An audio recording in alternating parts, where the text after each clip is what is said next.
Good morning. Welcome back to our special program for today, Election Day National Voting. I'm Uli Herdi and my partner here, Stephanie Silitonga. How are you? I'm good. Good.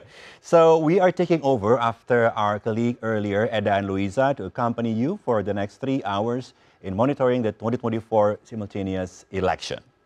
That's right, Uli. And hello to our viewers all over the world. Today, we're joined in the studio by our esteemed guest, Dr. Cecep Hidayat, a political science lecturer at the Faculty of Social and Political Sciences at Universitas Indonesia, and Pak Gede Dwitya, PhD, a researcher at the Institute for Advanced Research and lecturer at Universitas Islam International Indonesia. And of course, later, we will also be joined by Ibu Ayu Anastasia Rahman, a researcher in international relations and political economy, Universitas Bina Mandiri Gorontalo, who will join us later via Zoom. But first of all, I would like to welcome our esteemed guest. Welcome, Bapak-Bapak. Thank you for joining us today at our TVRI World Studio. And of course, later we will deep dive into our, of course, very exciting topics. We will talk about with our esteemed guest about peak voting in the country and analysis into professional poll results and monitoring the people vote and quick count of the 2024 elections. Yes, and additionally, we'll have live reports, of course, from our field reporters at the polling stations, giving us insight into the atmosphere of voting and preparations for the vote counting process, as well as provisional polling results in various regions. But before that, let's talk with our experts here in the studio. So, gentlemen, once again, thank you so much for joining us this morning. It's such an historic day for a lot of people. Indonesians are coming in droves to the polling stations everywhere, all over Indonesia. And, well, we did our part in, exercising democracy in this country. So, from your point of view, how do you see this year, 2024 general election in general? Maybe we start with Pak Cecep first. Okay, when we talk about the 2024 election, of course, we will have new president. Yes. Okay, and then today, 2024 election is the simultaneous election. Yeah, that's true. We do the same day election for the presidential, vice presidential, DPR, DPRD, and DPD. Yeah. Of course, first of all, we have a big population. It's the first note, Right. 20 and 40 millions. Right. Then we have a large country. All the provinces spread in several archipelago. Right. So it is quite difficult, for the, let's say, for the committees. Yeah. So for the committee itself, for the KPU, they have several challenges. The first one, of course, the voters registration. Right. Until yesterday, I talked with my colleagues. She actually stay in Jakarta, but she has a invitation from Garut, let's say. Oh, that's strange. Yeah. In fact, she never has a relation with Garut. Okay. So that means it has problem in the registration. The second is the candidate registration. Yeah. Of course, we already have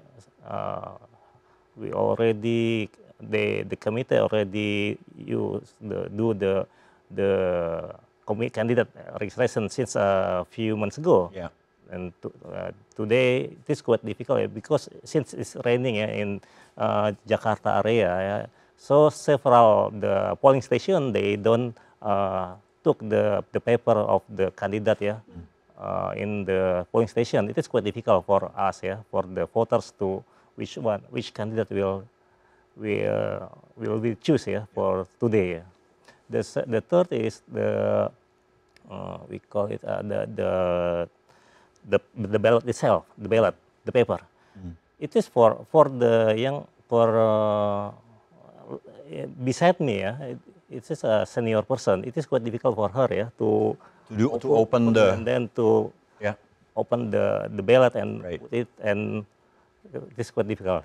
So it is problem for Indonesia, and etc. So we have, but since today we can move for the next step of democratization in Indonesia. Since we launched in 1998, we already have 25 years since the reform era. So we need at like at least 2 or 3 times the democratic election. We hope Indonesia will go to the mature democracy, consolidated democracy. Because several political scientists they said at least we need to have 40-45 years to make the democracy become the only one game in town. Right. So we need time. Yeah. And but for this 2024, as you mentioned, there's a lot of technical difficulties and challenges as well. So, Pak Gede, what's your thoughts about 2024 election? Yes, thank you so much first for having me. And I'm just adding what Dr. Checep Hidayat has mentioned before. This time, the election is very exciting, especially the presidential race. Right. For the first time, in terms of the electorate, we will have an overwhelmingly youth voters. Millennials. Yes, Gen Zs. millennials and Gen Z, those people below 40 years old. Out of the 204 million electorates, I think 52% of them are below 40s, so these millennials and Gen Z.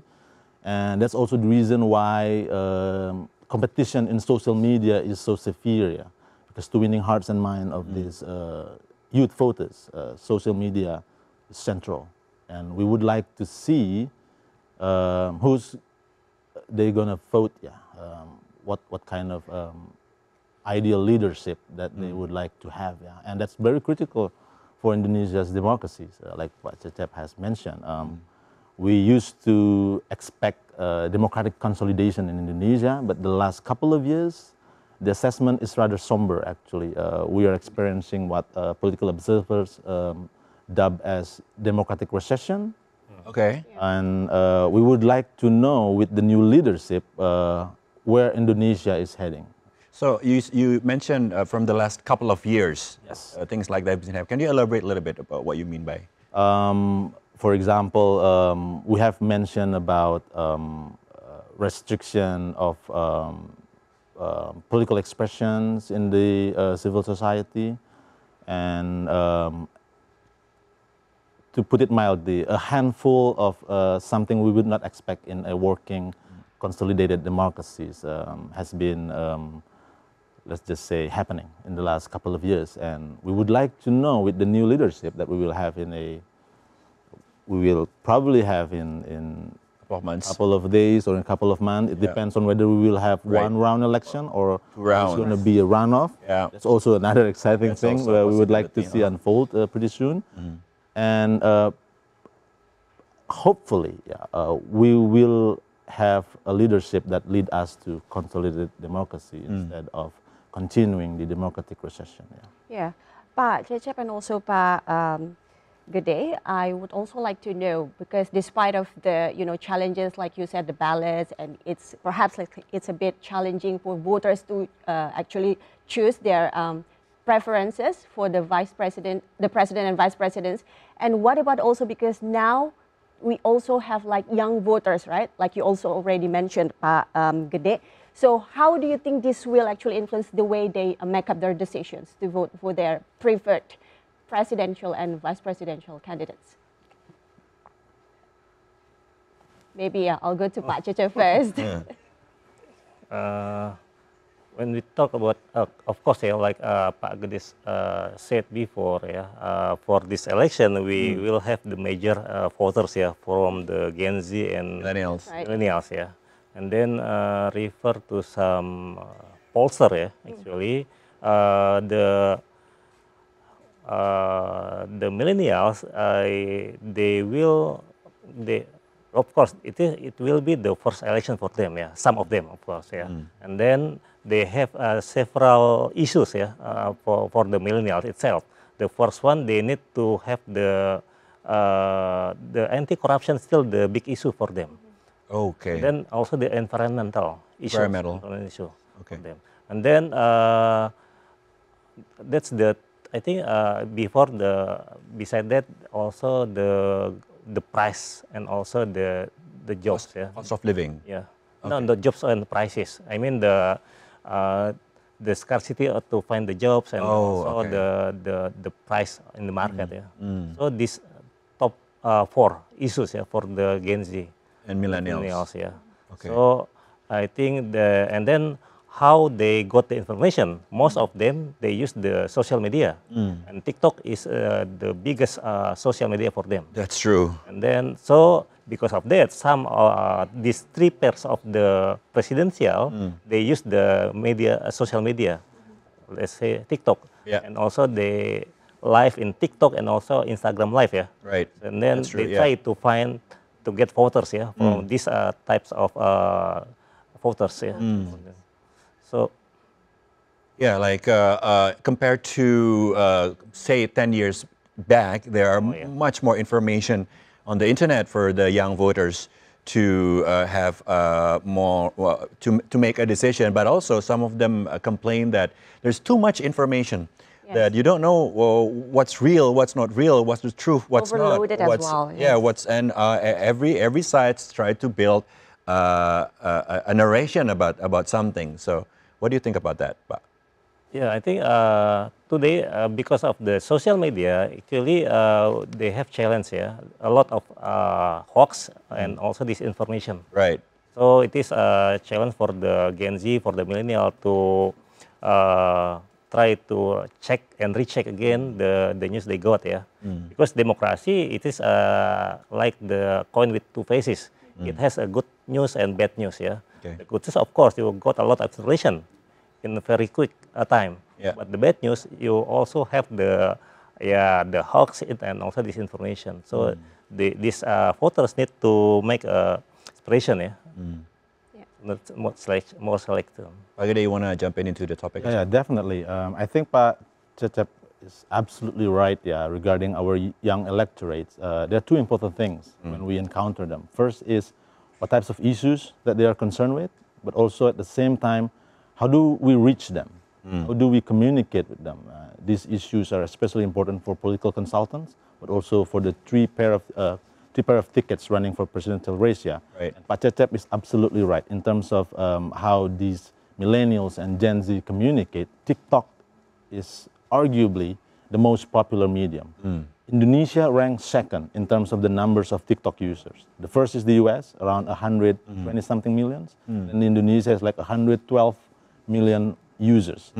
That's like half of the around 40 to 50% of Indonesian populations. Yeah, and the thing with TikToks, and you are absolutely right. Yeah, the difficulty, and it's not only absolutely about TikTok, yeah, but any other social media. Right. It's to distinguish the signal from the noises. That's what we usually Right. use as scholars. Yeah, so which one is verified information? Which one is one is- actually misleading? Smoke and mirrors. Yes, definitely. And I think not only young electorates here, but anywhere in the world, most importantly in the Philippines, for example, how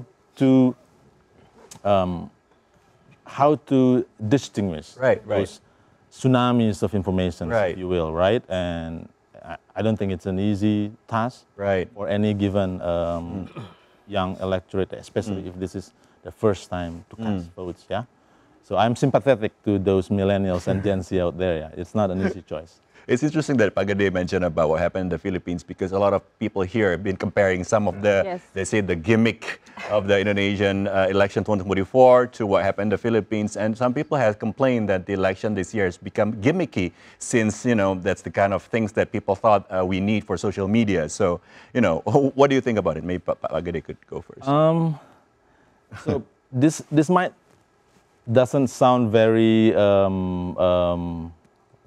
how to put it mildly flattering for those millennials and Gen Z when it appears that to win their hearts and minds is as easy as dancing on TikTok. Right. We would expect that it takes more than that. But on the other hand, on the Philippines, that kind of gimmick has worked really well, I heard. Exactly. I personally would expect to win hearts and minds of the young electorate, we need to elaborate programs. We need to elaborate vision for Indonesia in the future. But c'est la vie, that's the reality out there. Yeah, just dancing, and in the case of the Philippines, gimmicky political maneuvers and social media campaign apparently works really well. And it seems that we as we speak, witness the same tricks also being played out in Indonesian politics. Yeah. So We will soon find out if Yeah. that works or not. Right, right. Yeah. So, Pak Gede, what do we really need then if it's just more than that gimmicks, if it's not that gimmicks that we really need? Right, right, absolutely. This is a great question. Speaking normatively, we would expect Indonesian politics to be programmatic. Like we care not about persona, not about the person or the quality of the person, but what type of changes, what type of leadership that they will offer, but also whether they can actually do the job. But I think, as current assessment would say, we're still far, far away from programmatic politics. Indonesian politics is so much personalized. It matters more about who leads the party instead of who the parties fought for.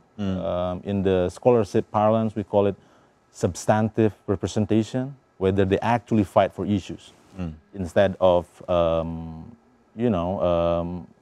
presenting themselves in the public as good person or any personal trait. I personally believe, in my view, mature democracy should talk more about programs.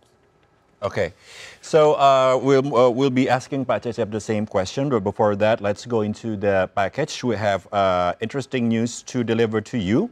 So more and more elements of the nation have been motivated to get involved in keeping track of proceedings of the 2024 general elections, setting up election monitoring bodies of their own as an option.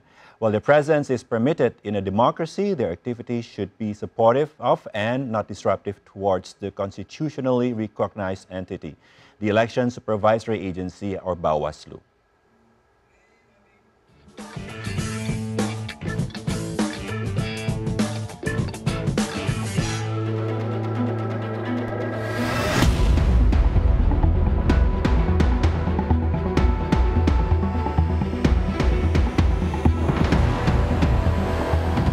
The 2024 elections is just counting the days, yet public movements are increasingly provoking the use of whistleblowing platforms dedicated to monitoring election processes amid a heated political temperature and growing fears of possible foul play. Two online platforms, Jaga Suara 2024 and Jaga Suaramu, both loosely translated as Protect Your Votes, were launched in the past week by civil groups, adding to the list of public platforms released this year dedicated to minimizing risk of election fraud.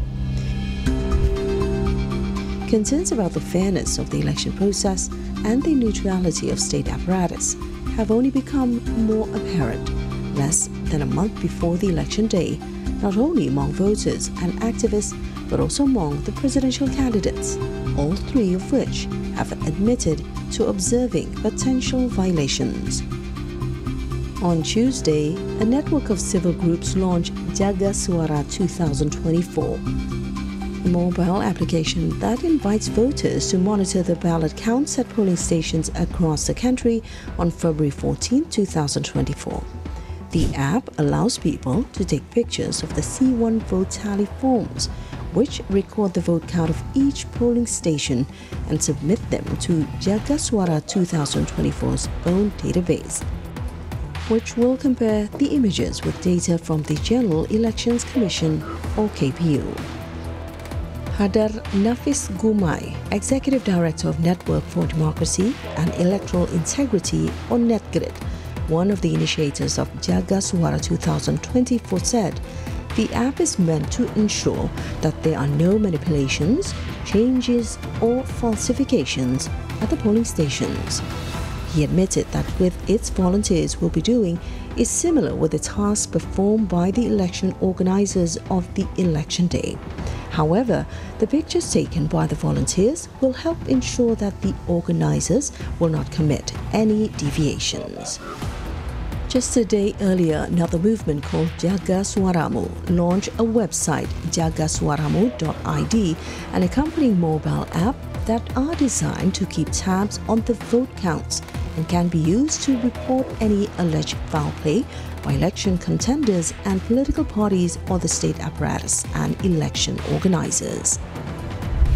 One of the initiators of Jaga Suharamu is the Association for Elections and Democracy, or Perludem, which highlights reports of voters abroad receiving ballots too early as potentially leading to foul play.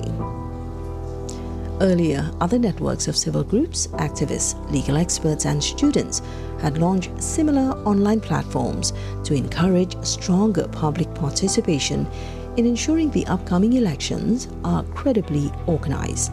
They include kecuranganpemilu.com, or loosely translated as election fraud, and jagapemilu.com, or safeguard the election.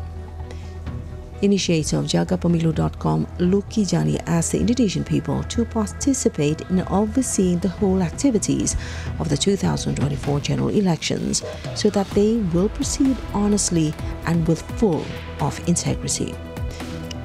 Luki says Pemilu can report all forms of election fraud or violations to jagapemilu.com. Reports by the people will then be used as the basis for follow-up actions by the platform keeper and supposedly the election organizer and the Elections Supervisory Agency, or Bawaslu. Jagapemilu.com was initiated by a number of democracy activists, social activists and academics who are passionate in ensuring the 2024 election will proceed democratically, honestly, fairly, open and participative. During the election period, people can register as volunteers and send reports of alleged violations through the jagapemilu.com website, which will be verified before being published. Apart from these independent monitoring bodies, each camp of the 3 pairs of state leaders, candidates, has also set up internal monitoring unit to follow up on reports of election fraud and foul play.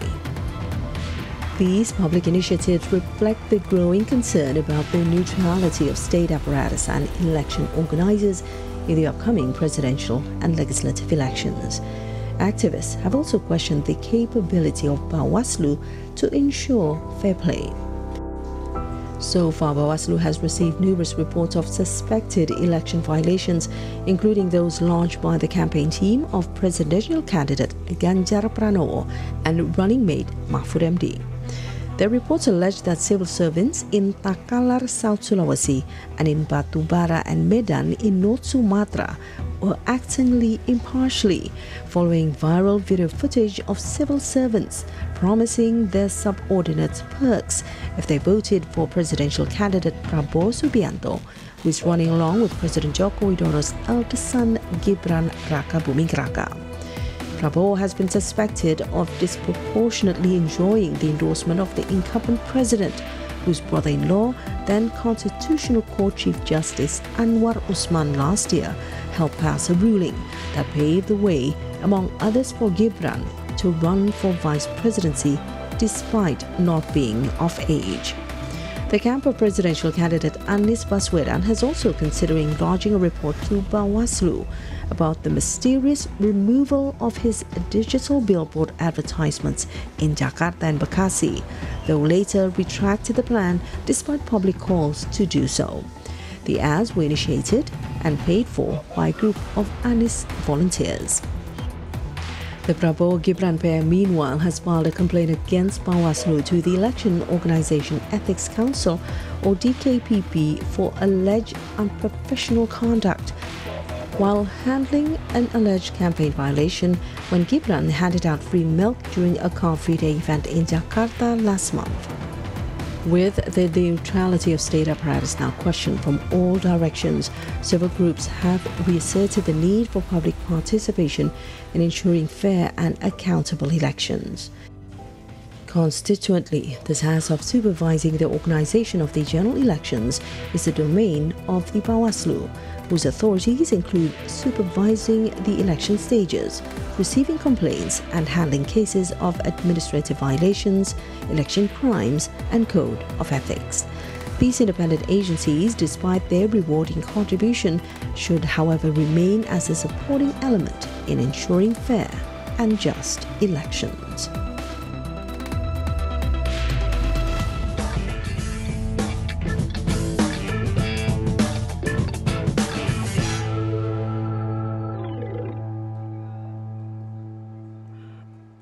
All right, we would like to continue our conversations, dialogue with our esteemed guests. And as we witness, there are lots of special channels or platforms actually to monitor the elections, not as what we have just seen for the coverage. And now I'd like to go perhaps to Pak Gede first. This is about the democracy. How effective do you think those platforms are? Since we are in the third largest democracy country, Indonesia, right? Right, thank you. Certainly, it's not an easy task to monitor or supervise election in this kind of terrain. Indonesia has like 17,000 islands, physically just difficult, and we have how many? 84 electorate district, electoral district. Certainly, it's difficult. And that's exactly the reason why we need this supervisory organization, and the question whether they are effective or not can only be answered post factum. We will see pretty soon. But just the fact that we have those organizations is something that we should be glad and grateful for. And hopefully, based on previous election experience, they work really hard and they are pretty effective, I believe. At least based on previous elections. Yes. Pak Cecep, your thoughts on the issue as well? Yeah, I think as a big country, as a big population, big voters, Indonesia, we need these supervisory bodies, agency. We need independent supervisory. Why? Because like Pak Gede said, when we have several stages in this election.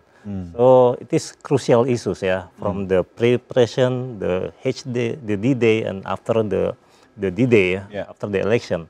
So and then refer to several experience in Indonesia. They have a lot of cheating, during the stages in election, since from the beginning to the end.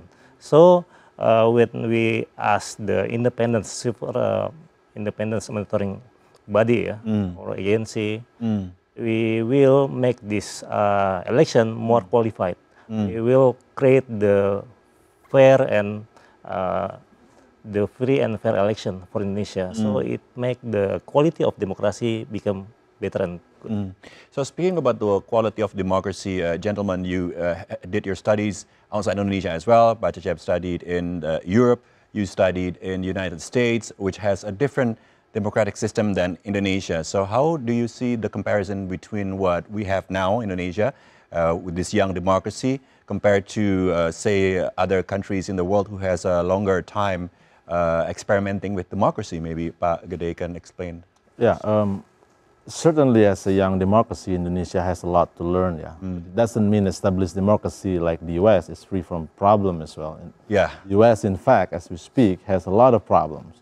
However, the thing with developed countries and mature democracies, they have much more institutionalized procedures. Okay. It's not easy to introduce new rules without serious political battles among actors. Okay. In contrast to what we have just witnessed in Indonesia with the controversies of vice presidency ticket of one of the candidates, it's much more difficult to do things like that in mature democracies. But that's exactly one of our problems as a young democracy. Okay. We are still working toward institutionalizing our democracy to make procedures as something firm. But do you have positive sides, being a young democracy, a younger democracy, or? Yes, that's arguably we have the benefit of hindsight. What doesn't work in other countries, we supposedly learn not to apply that in our own country. But that's not necessarily always the case. Institutional choice is something that's much more historical, very contingent upon the situation. In our case, in 1998, why do, for example, we opt for a presidential multi-party instead of parliamentary system? Maybe we have learned the lessons from the 1950s, something along those lines. theoretically, we have the benefit of insight, but in reality, it doesn't always the case that we learn from the past. Yeah. So it's more about wait and see. Yeah. We are still experimenting. Decentralization and then centralization again, and then now we are experimenting with new rules regarding age. But I would agree, as a young democracy, the positive thing, you can always learn from what happened in other cases in other countries before. Yeah. So we can actually say those kind of platforms for monitoring elections fraud is the practice of democracy, but also in terms of security, how secure is that actually, far from hackers, those kind of things? Perhaps Pak Cecep would like to... Okay, when we talk, I continue from Dr. Gede first, yeah. Okay. And then actually when we talk about democracy, since 1998 until the next future, yeah, the next years, yeah, forward, actually we will still fighting for the transition of democracy. We are on the track of consolidation of democracy. Of course, we will have several types of democracy. We have, actually we already, like Pak Gede said, institutionalized democracy. We already changed several state bodies in Indonesia, MPR, DPR, etc., DPD, Judicial Commission, etc. So we already enter the formalized democracy, but we're still fighting for the substantial democracy. What is substantial democracy? Actually, when all the citizens, they do believe with democracy value. When they do believe with the role of the game, yeah, when they do believe with role of law. So they only depend on democracy as the only one game in town. So they use the value of democracy in day-to-day activities. Okay, that's when we talk about the democracy itself, yeah. So from 1998 till at least 45 years after that, yeah, with the democratic election, Indonesia actually will go to the end of the consolidated democracy. Yeah, we go to the mature of democracy in Indonesia. So at least 50 years since 1998. But since the last period, yeah, the second period of Jokowi, it seems, yeah, we go to setback of democracy, recession of democracy, wave back of democracy. Let's say from the revision of Undang-Undang KPK, let's say, and Cipta Kerja, etc. Several regulation seems make Indonesia setback to democracy. And then the last time, of course, the MK constitutional court regulation, yeah, and to give the ticket for the president of Jokowi. So the process is happening, but the big question is, do you believe that we are on the right track? Yeah. Are we? Yeah. Until I think if we but today is the day, yeah. Right. Yeah, to us, yeah, for the democratic advocates in Indonesia, is Indonesia still on the right track or not? Okay. Because today we will know, yeah, how many numbers will support democracy for the next future or not. Right. Okay. So before we continue, we will go to our colleague, Live Cross, who is in Ambon, Maluku. We have Juan Sakwarela there. Hello, Juan. Can you hear us? Juan Sakwarela. Hello, Juan. Can you hear us? We're trying to reach our colleague in Molucas in Maluku, Juan Sakwarela. Hello, Juan. Can you hear us? Yes. All right. Thank you. Go ahead. And I giving you the latest update from Ambon, Maluku. Approximately 252,367 eligible voters in Ambon had cast the ballot this morning, included the mayor of Ambon and the regional secretary of Maluku, and also myself as a good citizen. At the nearest polling station where they have been registered, of course. And also myself as a good citizen, I already voted. And right now, the voting organizer group in each poll stations are now doing counting process, which started with collecting ballot papers casted by voters also including counting damaged papers and spare ballot papers had provided in each stations. And right now it's 2 p.m. already in Eastern Indonesian time in Ambon, and we're still waiting for the counting process to be done. In each poll stations begin their counting process in slightly different time due to adjustment of the voting time in each poll stations. And the most interesting thing that we could say to you that we portray in this 2024 election in Ambon, Maluku is the numbers of voters increased significantly if compared with previous election. Based on the data from Electoral Commission here in Ambon, there are more than 27,000 new voters this year that are willing to vote for the better future of Indonesia, and most of them are millennials and also Gen Z. The voting organizer group has also put on their best effort to make the poll station as appealing as possible to attract the voter to come and vote. And from the sample that we took in 3 different poll stations that located near TVRI Maluku's office, we found that there are still a few voters that are in queue and waiting for their turn to cast the ballots.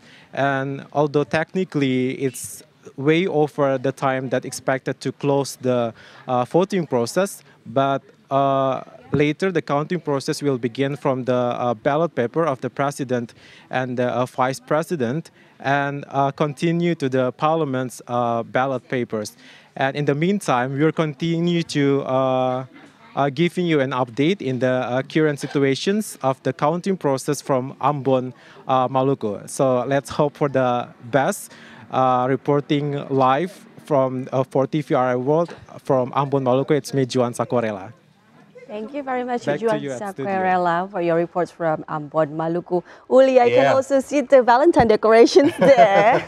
That's cute. In the polling station. At least, you know, the weather is nice in Maluku. In Jakarta, it was raining Looking cats bright. and dogs. And when we're going to the polling station, we're going to the ballot station, and like everything's like drenched in water. So at least they have a great weather over there. That's right. And we also like to remind our viewers, perhaps for those who haven't really cast the ballots, right? We still have time, correct? Go ahead. We still have time until 1300 hours, I believe. Yes. So yeah, we'll be. I've done mine. You too. I've done mine as well. So let's continue our talk with our panel of experts for today. Pak Gede and also Pak Cecep, we're discussing about the difference between Indonesia and other countries. Politics in Indonesia is a young democracy, has things to learn from other countries, and also we do have a lot of benefits as well as a young democracy. So you were talking about the application and the security sides of it, if not mistaken, right? That's right, yes. Okay, so yeah, we would like to know actually about the how secure is the platforms. Perhaps Pak Cecep would like to continue. Are there any risks, Yes. you mean? Yes, Yeah, that's okay. correct. Of course, every step in the election process, they have risk, yeah? Right. Any kind of risk. So I think for the developers of the platform, they are already counting the risk they will face off with this application. So, but it is beside that, it is still good for me to create the more qualified election in Indonesia. We need this a lot of supervision platform, etc. So how to solve this problem? I think they try to make the application better and better every day. Because since this is the initiative from the civil society, they have the I think the collaboration, coordination, etc. Besides that, all the supervisory agency, they need to have coordination also with the Bawaslu itself. So until Pak Gede, maybe you have your thoughts on this issue as well. I think I agree with Pak Cecep. The fact that we do have this supervisory organization and agency actually helps a lot. And we have also to be, we have to to remind ourselves that the processes is parallel. We do have those IT thingy, but there's also manual counting, yeah. So just the fact that we have system in place, I think we need to be optimistic, yeah. I'm hopeful. From the IT side of things, we do have qualified experts to guard the processes, yeah. So speaking about all these digital things, one of the most important issue, arguably also about this election, also the swing voters, because we do have quite a big number of swing voters happening.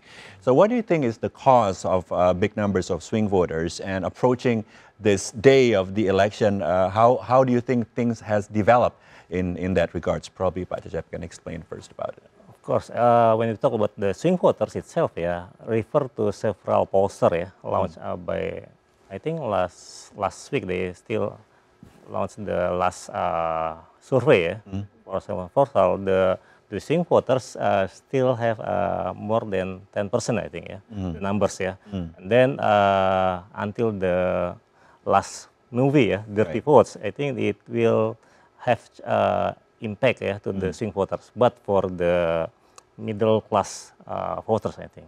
Middle class voters, so the ones who has access to the information, the internet. Yeah, because when we can categorize several voters. Right. First one, for the primordial voters, they already do believe with they have votes, their choice. Number one, two, already. Yeah. All right. And then the others two is the swing voters itself and undecided voters. Undecided, right. For the undecided voters, I think it depends, yeah. In the last 3 days, 1 day, 2 days, finally they choose 2 days, yeah. So these last couple of days was like the last battle. Yeah, the traditional voters, yeah, for the rational voters. For the undecided voters, yeah, they of course they have a lot of information they got, yeah, during the last 3 days, 2 days, yeah, and then they already decide, yeah, for the day.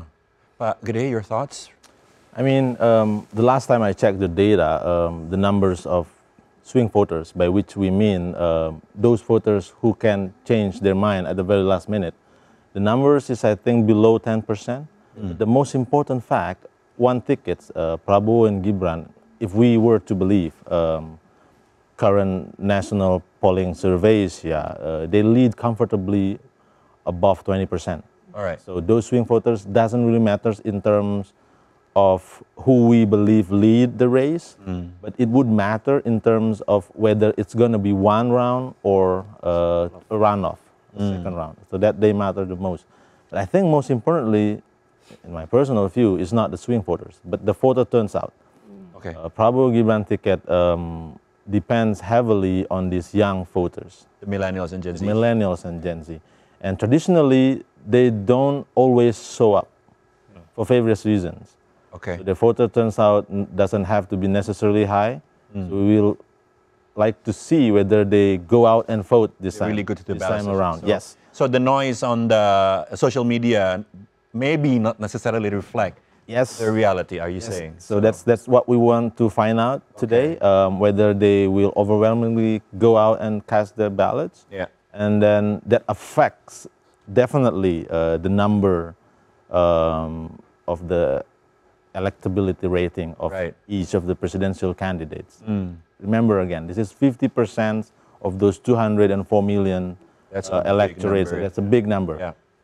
During the survey, they might say, I would like to cast my ballots to those presidential candidates, but during the D-Day, because of the rain, they don't come up. That is possible. Those votes are wasted, sorry to say. So voter turns out, I think, the most important part today, Right. Yeah. Pak Gede, I'd like also to come back to actually the previous question, since you mentioned several times about the supervisory agency or Bawaslu, about the monitoring agency or platforms that is created by civil society. So how do you think the Bawaslu actually should position themselves? Right. I'd like to talk in my view, I'm much more comfortable to talk in the normative sense of things. Democracy, to be able to work properly, needs participation from civil society, not only during casting the ballots, but also guarding the whole processes to work properly. I think Bawaslu would be wise to find a way legally to work seamlessly with all those civil society bodies and organizations, because they do have the same thing in mind. Yeah? They want free and fair elections. And if everybody is working toward that, I don't see any reason why we would go against those initiatives, right? Yeah. That's my personal view. Yeah. You would like to add on this too? Yeah, I think when we talk about the free and fair election, yeah, and also in democratic election, we need agree with Dr. Gede, yeah, we need the participation of Civil society. Civil society. Then today we have a lot of civil society to participate in the polling station. Before on my way to this TVRI, Right. I look at several polling stations actually, and then there are a lot of the independence monitoring agency, etc. They were there. Yeah, they were there. Okay. Even in the rain. day. Although some of the polling stations I heard that they started a little bit late because of the rain. So, but still things are going pretty smoothly so far. So tell us about your experience perhaps this morning in the very Where did you go, in rainy- Depok area or Depok area. Depok area? Depok Okay. area. Actually, the polling station will be open on 7, yeah, but because of the rain, they Right. need to do preparation, yeah. Yeah. And then they start on 8, yeah, more than 8, 8, Okay. 15, I think. Right. It's something. That's something. Yeah. But still things are running But after that, smoothly. I look at the several polling station. The citizen goes to the polling station. Yeah. Okay. Several. Yeah, we hope the turnout. We have the big number of turnout. Let's hope so. we'll So, very interesting. So we will go back to you again, and then later on we'll also have our reporters from the road, from all over Indonesia. They will report to us about what's been happening so far during election process. In the meantime, we'll continue our discussion with our guests today. And maybe the next question would be, how do you think that the election is going to happen in the capital of Indonesia compared to other areas in Indonesia? I mean, well, you've told stories about it happened quite good in Jakarta, but from your experience, is it do we have the same seamless thing happening in the capital compared to other areas in Indonesia as well? What do you think? Okay. When we compare Indonesia in the capital of Indonesia and the other remote area in Right. Indonesia, of course they have a different challenge. Yeah. For the KPPS, I think they have also since we have big largest island, big population, it is quite difficult for the KPPS to reach for the KPU to distribute the logistics. So we have the logistic readiness. Yeah. And then after that, we also have the KPU need to distribute the logistic, and this is quite difficult. Yeah. Then, so it is perhaps in several remote area they have the readiness of logistic. It is a quick. It takes time. Yeah. After that, since we have 5 ballot papers, it is also the other. The other jobs lah for Right. the people. People are doing it like manually. I don't know. Maybe Manually. in states it's a bit different. I mean, you experienced living in the United States for a I couple think of it's years. pretty much similar. Similar. Okay. The voting booth, the consulate general arranged it. with also much a similar. paper and or oh Last time I voted back in Chicago in 2014, it's traditional voting booth. no Yeah. machines in the voting booth. Oh, okay. All the students and then the diasporas, expats, Indonesian expats living in Chicago and Greater Chicago area and Midwest in general. Yeah, traditional papers ballot. Exactly the same as what we're having here in Indonesia, Indonesia, and yes. all over the country as well. Yes. Actually, we have e-voting, and also We do? Yeah, but not in the national level, of course. Oh, okay. In the desa, in the dusun, Pilkadus. I did research in E-voting? 2010 and So- 2011. Yeah. Is it paperless? This island, Bali. In Bali. Yeah, they have. Oh, okay. They did e-voting, E-voting. Can you For elaborate? the What Pilkadus. that is, the Yeah, e-voting. they create the machine, and then after that they invite the citizen for the senior citizen. They give education and then they did counting, and then they have machine and then print. So they put the print paper to the box, and then if we want to sanggah ya apa tuh, if they don't believe ya dispute or the dispute, they can counting the print paper. So you can see it is cheating or not. So we have it in Indonesia, but it is quite difficult if you want to take this e-voting process to the national level. Of course, we have a lot of budget. We need big budget, that we need to budget for the maintenance. In fact, this event only every 5 years, so we need more budget lah. Or maybe for future elections, the next elections, we Let's will hope so. have like digital e-voting. Yeah. Right. So if we talk about this, security, I believe that this is the expertise of Dr. Cecep Hidayat. Maybe, like these elections, these simultaneous elections of the 2024, with the upcoming elections also with the United States later in November, right? So how do you see the security, or how will this actually affect? Yeah, of course. Yeah, Indonesia, the elected president of Indonesia, of course, it will have effect toward the U.S. itself. Yeah, so they have interest in Indonesia. The U.S. government have interest, from my point of view, have interest with the Indonesian election. So of course, they want the elected president can have a good relation with the state. So.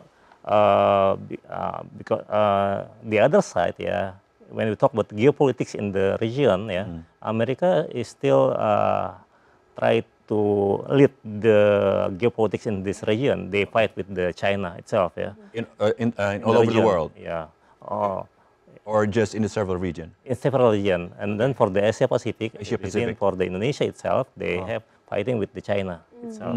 So they need to find the influence for the country in this area. Right. And then of course for the next election in the state, even Democrat versus the Republic, Right. Then I think they will have the same candidate from the Biden versus Trump. Perhaps, because even Biden, he just created the TikTok account. He did. Yeah, finally. Biden finally. Imagine that. How old is Biden? Biden is like 80 something, right?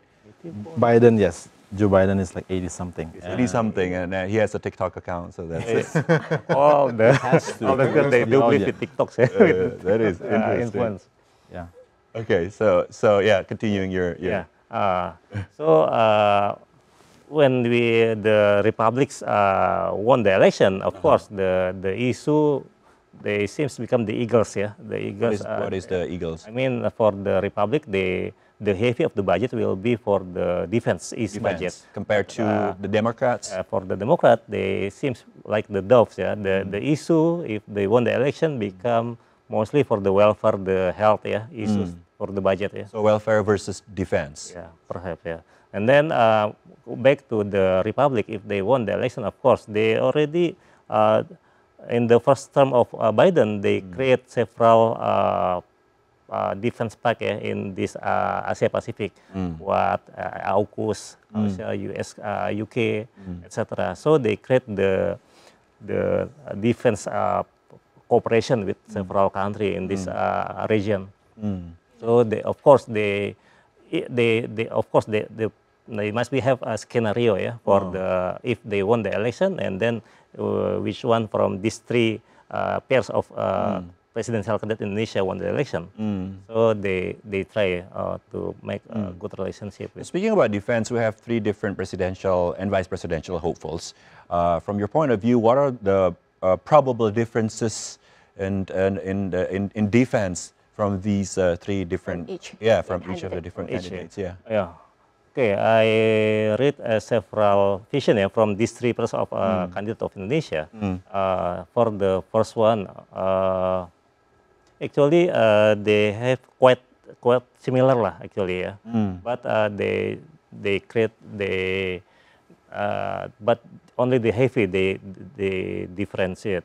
Like say for the number one, he do believe with the welfare of the soldiers and then of course, three of them, they talk about the modernization of alutsista, Yeah. the military equipment. Three of them still fight with the same, yeah. But in additional for the number one, they also do believe, yeah, he tried to become the good diplomacy in this area. And then for number second, of course, always say with the welfare of the soldiers. Yeah. He promised, yeah, to give, Trying to win hearts yeah, of, the the state apparatus. Yeah. and and then and for the third- number three, he do believe with the what we call, yeah, try to create the maritime axis again, yeah, and then to enlarge the guardian guardian seas, ya, apa ya, penjaga samudra, the guardianship of the seas. seas, ya, yeah. Okay. Yeah. But quite similar lah isinya. These From three. these three hopefuls. Yeah. Okay. Pagina, your comments maybe on the issue? I have very limited view regarding defense, yeah, but I can see obviously one candidate has the edge over the others, yeah, because Mr. Prabowo Subianto is the current Minister of Defense, and he has vast experience in the Indonesian armed forces. So I believe he has much more, probably deeper vision of what Indonesian defense should be in regard to the current geopolitical situation in South China Sea, how to engage China, for example, but at the same time also about food security. But I don't think that's very central, yeah, in terms of the current presidential race. Yeah, Indonesia has a lot more domestic problem besides threat from abroad. We do have problem about poverty, economic development, and in fact, the tenure of Jokowi administration is all about building infrastructure. That's how much we lag behind in terms of economy and economic developments. And I think any given presidential candidate who will win this election will have to deal with similar problem. Poverty, lag economic development, food security, that's first and foremost. And that's no surprise if one presidential candidate talk about free lunch. Because that's the current state of our country. Basic needs, the price of rice, for example. So defense matters, sure, but maybe something else is on the table that needs immediate attention. Right. That's my limited view, though, however. Yep. Okay. Thank you. So speaking about the economy, like the economy fair of people all over the world, like how to actually overcome with this, like the ongoing elections, and of course that will be continued by the USA, United States elections as well. So how actually we calm the fear of people around the world? Speaking of which, let's start by discussing why Indonesia is important. Indonesia as a democracy has always been important because we are the third largest democracy In the world. So, yes, experiment about democracy has always, it always needs to count Indonesia. After the US and India, Indonesia comes third. But we also are Very the largest Muslim democracies. Throughout the Muslim world, democracies is a rare commodity. Only Indonesia and Senegal in the past. So it needs to work in order for the global order can still talk about democracy is a good thing, it's a good commodity. It has to work in Indonesia, it has to work in India, it has to work in the US. And sadly, those three big democracies are facing challenges these days with the rise of politicians like Donald Trump in the US, but in Indonesia we also have controversial politicians rising up in the presidential race. In India as well, we do have this Hindu nationalism. Democracy is built upon, first and foremost, what we call stateless. That we believe as a nation we are one. So if we are still fighting over who count as part of the nation, we still exclude others, we still have problems with civil liberties, with freedom, and tolerance, for example, it means we have not yet achieved the substance of democracies. Yes, we can have elections, but procedural electoral democracy alone is not what we have in mind when we have this system. We hope we have democracy and then we have all those good things. civil liberties, and etc. And Indonesia is important in that sense. The world, wants to see Indonesia not only electorally performing by having successful general election, but at the same time also display a modicum at least of being a substantive democracy, like respect civil liberties, political expression, respect the opposition, all those good things. We want to see it in Indonesia. And that's the reason why a lot of political observers, past couple of years, writing about the decline of the substance, the quality of Indonesia's democracies. A lot of opposition is facing hard times these days.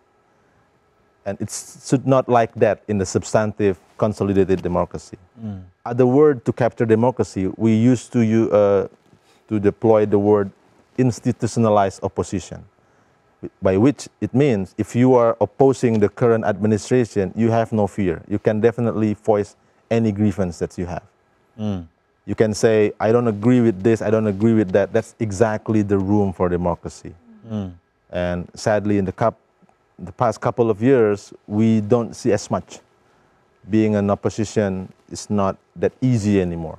And that's when we see divergence between performing elections, very successful election, and at the same time, you don't see much room for political dissent, for example. So Indonesia is important. We are hoping to see successful election, but at the same time, substantive freedom also being upheld in the country. That's my view. Okay, what are the pros and cons of democracy? That's a really good question, Mas. Democracy has always been about how to manage and organize conflict among elites. Yes, with democracy, we are pretty sure there is no bloody conflict. If you don't like the current government, wait for the next 4 years, in the case of the US. In the case of Indonesia, you don't like the current government, wait for another 5 years. We have terms limit. Yes, you don't like this one, wait. Something new will come. That's the good thing about democracy. No need for conflict that is violent. But there is also a setback. In the case, one writer used to write like this: democracy is a system in which the people get the government they deserve. Okay. So democracy can elect difficult leaders, terrible leaders as well. Doesn't always elect somebody that will bring salvation. So not necessarily. For example, in the U.S. electorates elected Donald Trump. So not necessarily somebody capable, let's say. Yes, it really depends on who the people finally cast their ballots. It doesn't necessarily be. Are you saying democracy is an emotional thing, or? It can be. Okay. And it probably is these days when professional politicians, the one that is cunning and savvy, definitely will have campaign that touch upon the emotional state of the electorates, right? That's one way to win heart and minds. Not only with convincing programs. Facts. Indonesian who has advanced higher education degrees is a minuscule demographic. Only a handful of us has undergraduate degrees from reputable universities. Only a handful of us can actually discuss in an intelligent ways a lot of important programs. Most of the people, the way to reach them is actually through all of this, if you will, emotional campaign, right? Grandeur of thing, the niceties of gimmicks. Yes, but that's not only Indonesia and any other places in the world, including in the U.S. I believe, my personal view, having discussion about programs is a very, if you will, a privileged kind of situation. Yeah, you can be very intelligently talk about programs with the electorates. Most of the time, they look at the persona. Oh, he's a good guy. He's very capable. He's very firm, strong leadership. But when we talk about what he's going to do with the country in the next 5-10 years, we barely know anything about it, for example. Are there no solution for this problem? Like Dr. Cecep says, probably it's a learning curve. Time will tell. Maybe we need more time experimenting and learning from democracy. Okay.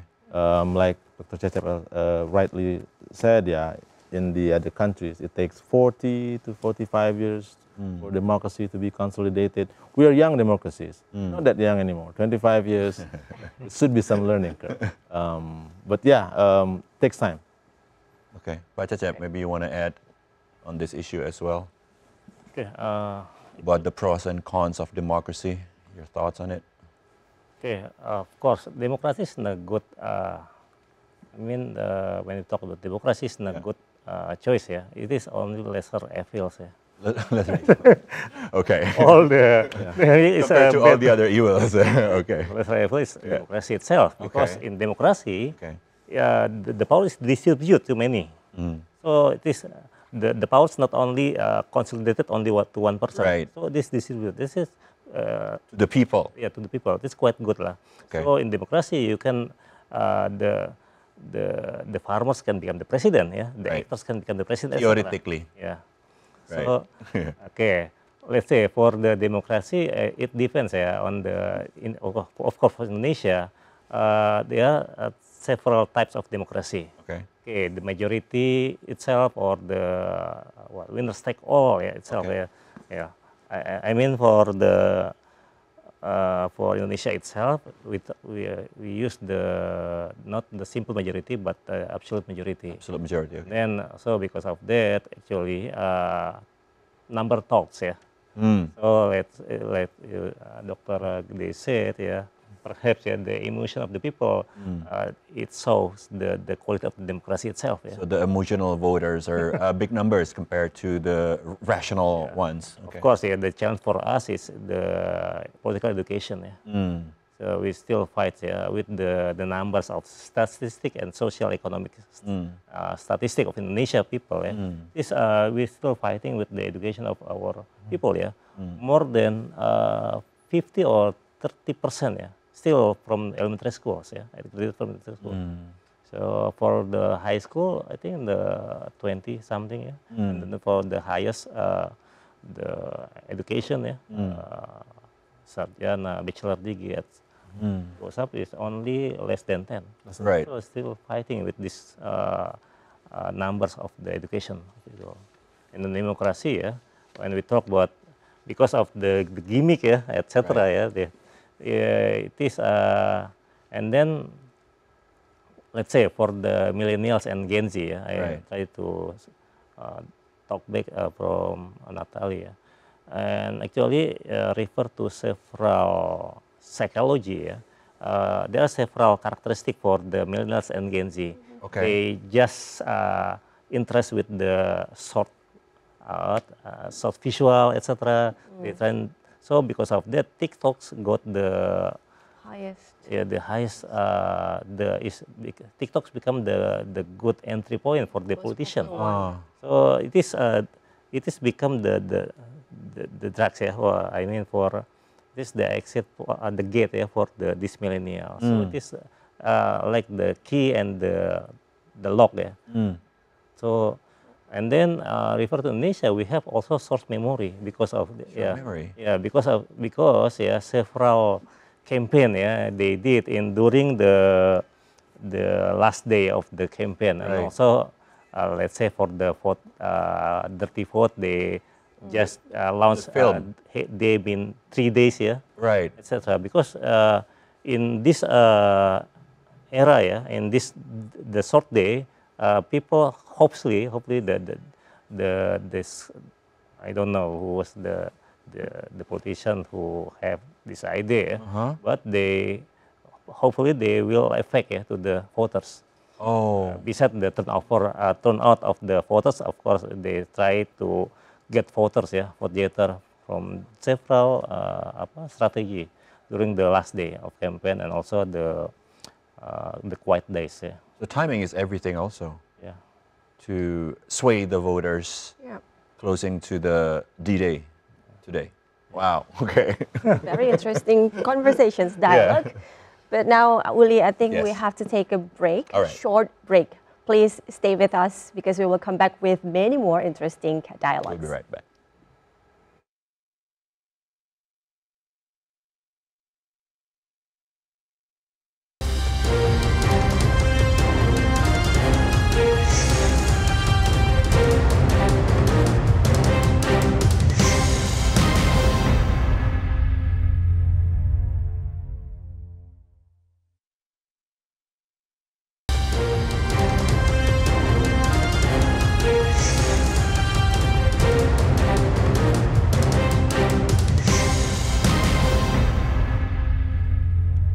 Thank you for staying with us and welcome back to our special report. Still with us, my name is Uli Herdi along with my partner. I'm Stephanie Silitonga. And Uli, we still have a lot to discuss actually with Definitely. our guests. And now we're joined by Ibu Ayu Anastasia Rahman, researcher in international relations and political economy, Universitas Bina Mandiri Gorontalo. Good afternoon, Ibu. Good afternoon, Ibu Ayu. How are you? Good afternoon. I'm great. Just got back from the election booth. Thank you for that's joining great. us. So maybe you can tell us a little bit about your experience at the ballot station this morning, Ibu.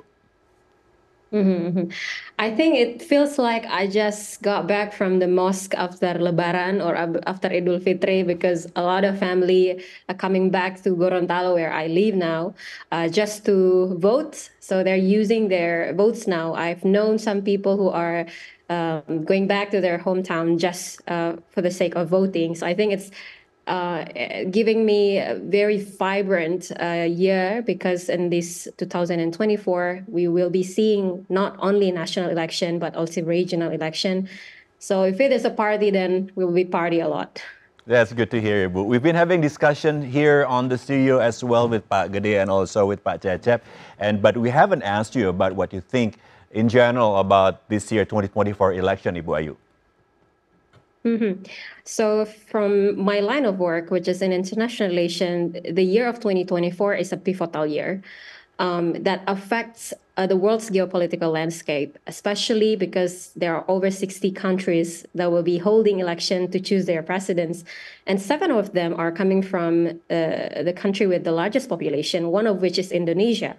So I think for Indonesia experience, one of the important roles of the presidents that will be elected will be to determine the directions of foreign politics and foreign policy, including the cooperative relation, including trading, including which country that we need to be close approaching to for the sake of balancing the power in the region, or even conflict and war. So I think the 3 Indonesian presidential candidates are important for us to consider their diplomatic strategies, especially how they will direct Indonesia's relation with major powers.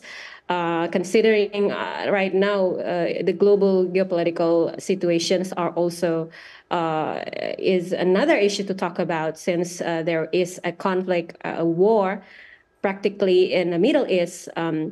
And there are a lot of human rights violations that happening around the world. So I think the year of choosing the presidents in Indonesia is also choosing our general that will lead us to navigate through this global dynamic in 2024. One of the most interesting thing is because we're holding it simultaneously with the executive and also legislative elections. So I think it's a little bit crowded. And some of the analysts and international analysts has been argued that there are some, ups and downs as a consequence of doing a simultaneous elections. But for the sake of efficiency, cohesive government, we will be choosing an executive and legislative at the same year. We will be more likely to create a cohesive government because they will be starting their term together, and streamline of the electoral process, and also potentially increase the voters' turnout. As I told you before in the beginning, there are many people now that hasn't been voting before in the elections before, and now interested, to come back to their hometown and to use their votes. I think it shows us that Indonesia's in 2024 has received a lot of political education. There is a strong movement coming from civil societies through different means. So it's a positive thing, I think, that we need to celebrate, despite all of these. I think the media in the recent days has been showing us the dark side of the decreasing or the weaknesses of democracy of Indonesia, but also at the same time we still have few things to celebrate. Yeah. Ibu Ayu, you already mentioned about how packed, how busy is the first ever simultaneous general elections of 2024 as we have the legislative and presidential elections, right? So Bu Ayu, from the beginning and until now, how do you see the preparations of these simultaneous elections? Well, I think it's not unique to Indonesia. There are many countries that are doing these simultaneous legislative and presidential elections, right? If I'm gonna give you an example, for example, Americans vote for executive and House of Representatives every 4 years. Same goes with, for example, like Brazil, right? But also we have South Korea that also sometimes they're having the executive and also legislative elections at the same time, but also sometimes they're not. The reason being not because of the efficiency, just like what we've heard here in Indonesia, but for specific political circumstances. For example, like in South Korea, there are the case of presidential impeachment or ending of term that are making, sometimes they are doing it together and sometimes they are not. So given Indonesia's track record of conducting large scale of elections, like we've been doing this before, there is an optimism that the General Election Commission or KPU can definitely navigate these challenges. But as we're getting to the day of election of today, the public have watched some of the concerning moments of weakening of democracy. Early on this month of February, right, the Honorary Board of Election Organizer, or we known as DKPP, stated that the chairman of the KPU had violated the code of ethics for accepting one of the candidates, vice presidents, without revising the regulation. So I think on the flip side, we know that perhaps the hecticness of the schedule, the preparation, the planning is also somehow affecting the way that we're also preparing for a proper process while executing the planning. The other concern that I pick up is, for example, like Indonesia's diaspora, right? There are a number of permanent overseas voters in this election that are very pretty much want to give their votes, right? The largest one, if we can take a look of Kuala Lumpur, accounted for almost 400,000 out of the total number of DPT-LN or overseas voters this year is over 1,700,000 people, right? And Kuala Lumpur accounted for 400,000 voters. So the largest is Kuala Lumpur. And there has been some reports upon the registration problems. There is a fraud. There are problems of not knowing the location, using expired passport, being used overcrowd queues, and chaos. The large number of voters who are unaware about how to check their status, their voting location. I think it indicates somehow that the socialization about the election is still very weak. Of course, we also have to give a props to KPU by using the digital transformation, adapting to the new ways of this era, which is again Z and also millennials are using pretty much technology all the time. So they're adapting with this website or digital tools, right? But also at the same time, we need to be aware that we are practically still using a traditional way of votes, which is still, using the paper base, right? So somehow we need to make sure that all streams of socialization through digital or, not digital or offline or in-persons are being optimized. For example, like in the case of Papua New Guinea, right? We've seen that some voters claim that they were not registered in Netherlands, in the Hague, for example.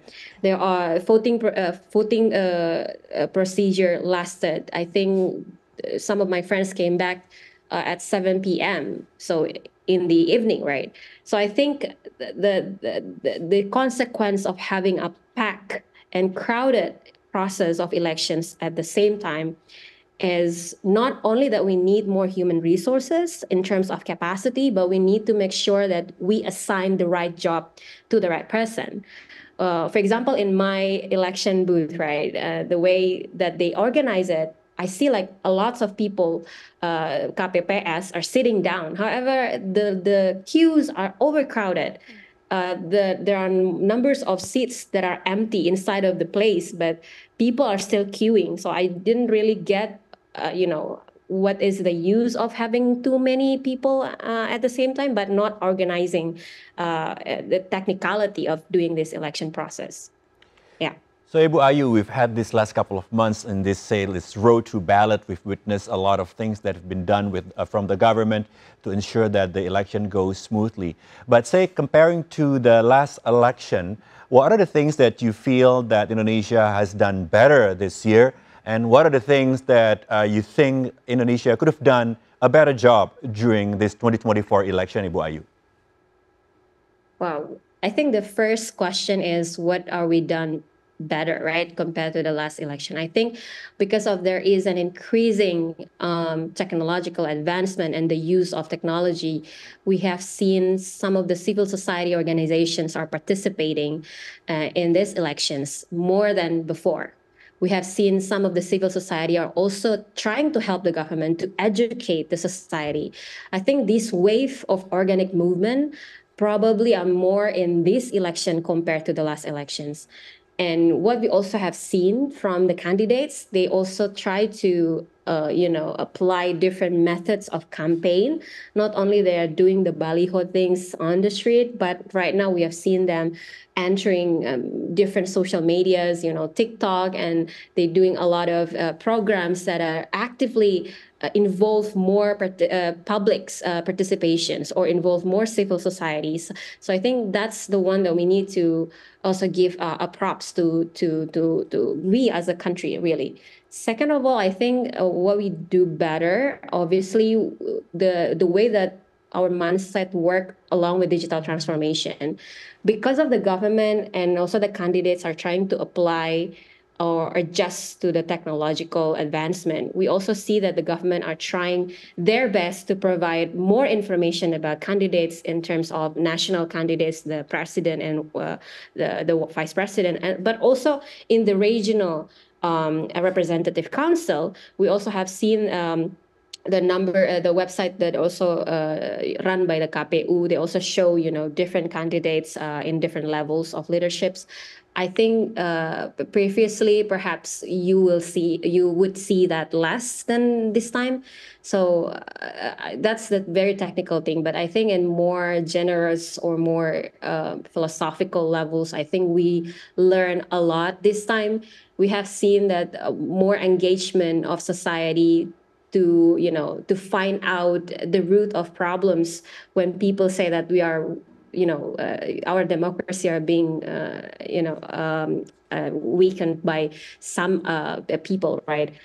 We have also seen there are many news outlets and also means like movies are being streamed about try to give the public an alternative overview behind all of these pack processes that we're trying to give to the society at all at the same time.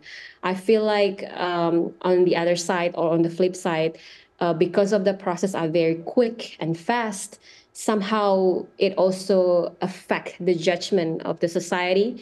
We have a clouded judgment nearly because we have so many candidates on the regional level that we need to choose. Sometimes people are a lot more focused on the president and vice presidents running. However, they're not really, so much giving their focus on the regional representative levels, which I also think is equally important. If you want to choose the executive, you better also choose a good legislative to represent our rights to build laws, right? So I think in that side, the society's judgment and decision making are somehow being clouded by many different things. Say number one is the legislation process. There are a few regulations that are being produced, more likely or less likely are not really suitable to the ideals of democracy. Second, I think there are the use of different means of the state, for example, like social assistance are being used. And the number of social assistants that are being used, I think 500 trillion. It's like a dozen times more than the prediction of cost when we're going to have the second runoff of the election. So I think in that side, we also learn a lot. Not only that we do better in several areas of technicalities, but also as a nation, we learn so many things about our weaknesses as a cohesive society. The ideal cohesive society is under democracy. Okay, Bu Ayu, referring back to what you said earlier, you did say that each paslon actually, or each candidate actually use new or fresh strategy for these elections. So now, this year, we know that both millennials and also Gen Z voters account for more than half of the nation's 204 million eligible votes. This is the highest proportions in any Indonesian elections. So what do you think about these elections? How will these elections actually impact those Gen Z and, of course, millennials? Well, I think these are definitely a part of a civil society's movement. As you said, that more than half of the voters are the people below 40 years old, meaning that more youths are participating in this election. And the characteristic of the youth, as we know, they are very technology literate. So they understand social media. They are always following the hype. They're following the narrative on social medias, and they're very smart. So all of these characters of the youth are very much helping the political education in Indonesia. For example, like there are some civil society organizations that we've seen organically affecting a lot of youths, especially on mainstream social media platform like X or Twitter and Instagram. Take a look, for instance, like Bijak Memilih, right? I think their recent data shows that within a year of establishment of this platform, they gained 7.1 million page views and over 300 cities, and mostly accounted for youth's participations or youth audience, right? So I think meaning that there are not only viewing the page as in getting to know the candidates and etc., but also they do many sort of things within the websites, the feature that has been offered by the website. For example, like the surveys or the predictions based on these questions or surveys, which one amongst the political parties are more aligned into your ideology, for example. So not only that we are educating, like giving them something to read, but also we involve them in getting to know themselves as early voters or first-time voters, right? So even when they do an offline meetings, right, there are more than 5,000 participants. If I'm not mistaken, I was there watching their one of their recaps of the establishment of this civil society called Bijak Memilih, right? And they do make this festival, Pemilu festivals, and it involves a lot of stakeholders, not only youths, first-time voters, but also we've seen some baby boomers. We've seen also some governments, agencies, people, officials, So I think we are in dire need of political educations. And right away, these youths that are building up, platforms like Bijak Memilih or Good Kind, are exactly addressing the problems or the necessities or the needs that the society or Indonesian people in general pretty much need. So I think there is a spirit of democratizations and political education in Indonesia. And these civil societies is a key pivotal points of creating an informed voters and politically aware citizens to support Indonesia's vision.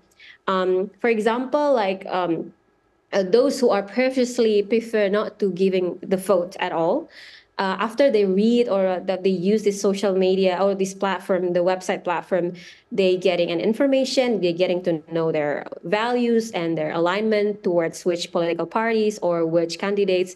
They then have this,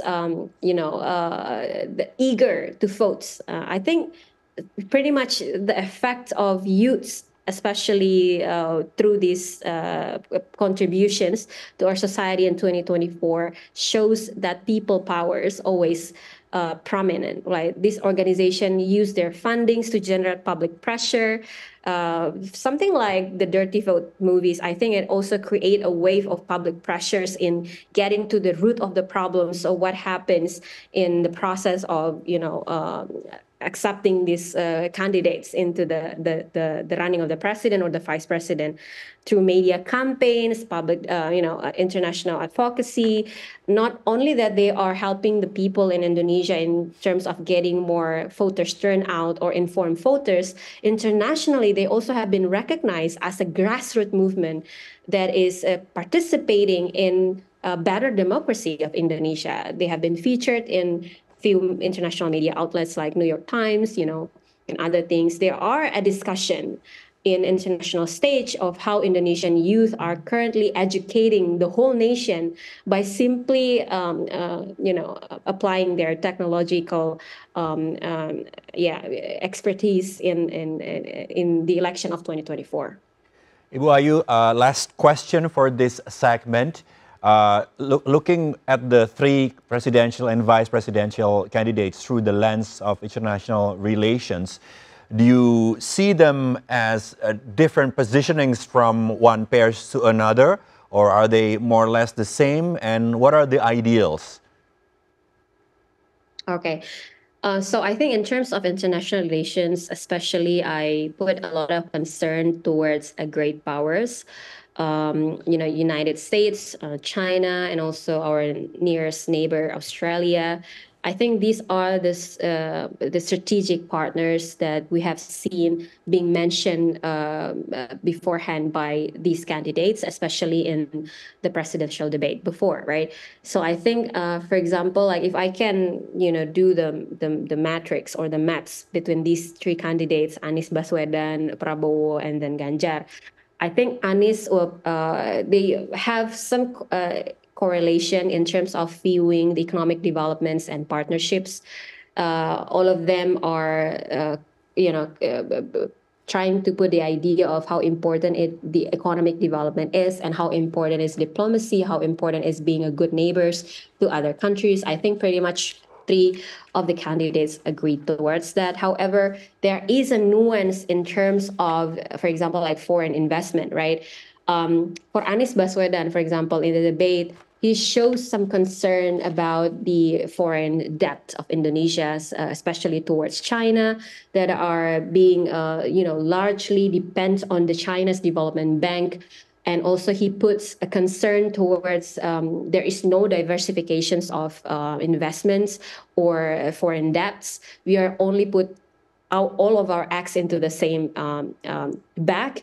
So that's the point that he tried to, to tell the audience and to try to appeal to the constituents or to the voters. I think on the contrary, meanwhile, Prabowo Subianto are trying to establish, the evidence since the Indonesian foreign debt is not that dangerous in a sense of it's not getting into a default as a failed nation supposedly look like.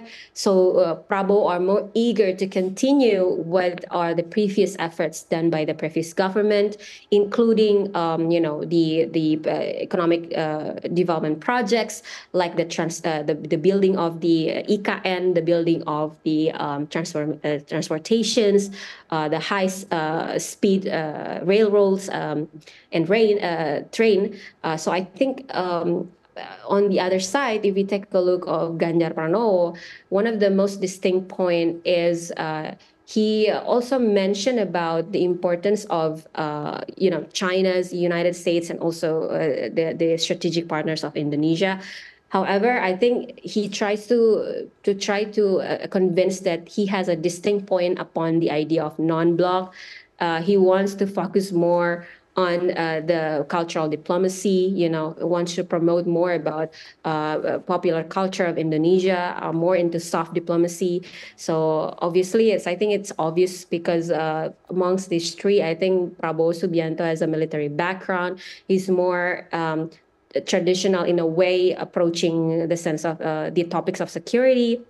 But I think in terms of viewing China, United States, and Australia, specifically for Australia, I think the agenda of climate change and revitalizations of environments are also put forward by three of these candidates. So that derives from all of these points of the three candidates. I think all of them are having different methods and different approach, but also at the same ideals of that Indonesia is a non-bloc countries. We are also put forward diplomacy more than anything else. And in international levels, I think there is a hope that we will see our presidents attending United Nations. Hopefully, amongst these three, can also convince the international community that we have a prominent positions not only in the region but also internationally. Among the three, I would like to also give a note towards Anies that would like to revive the leadership of ASEAN. And he keep convincing about ASEAN centrality, how ASEAN should be the last sort of efforts to contain any external threats, for example, from China in South China Sea.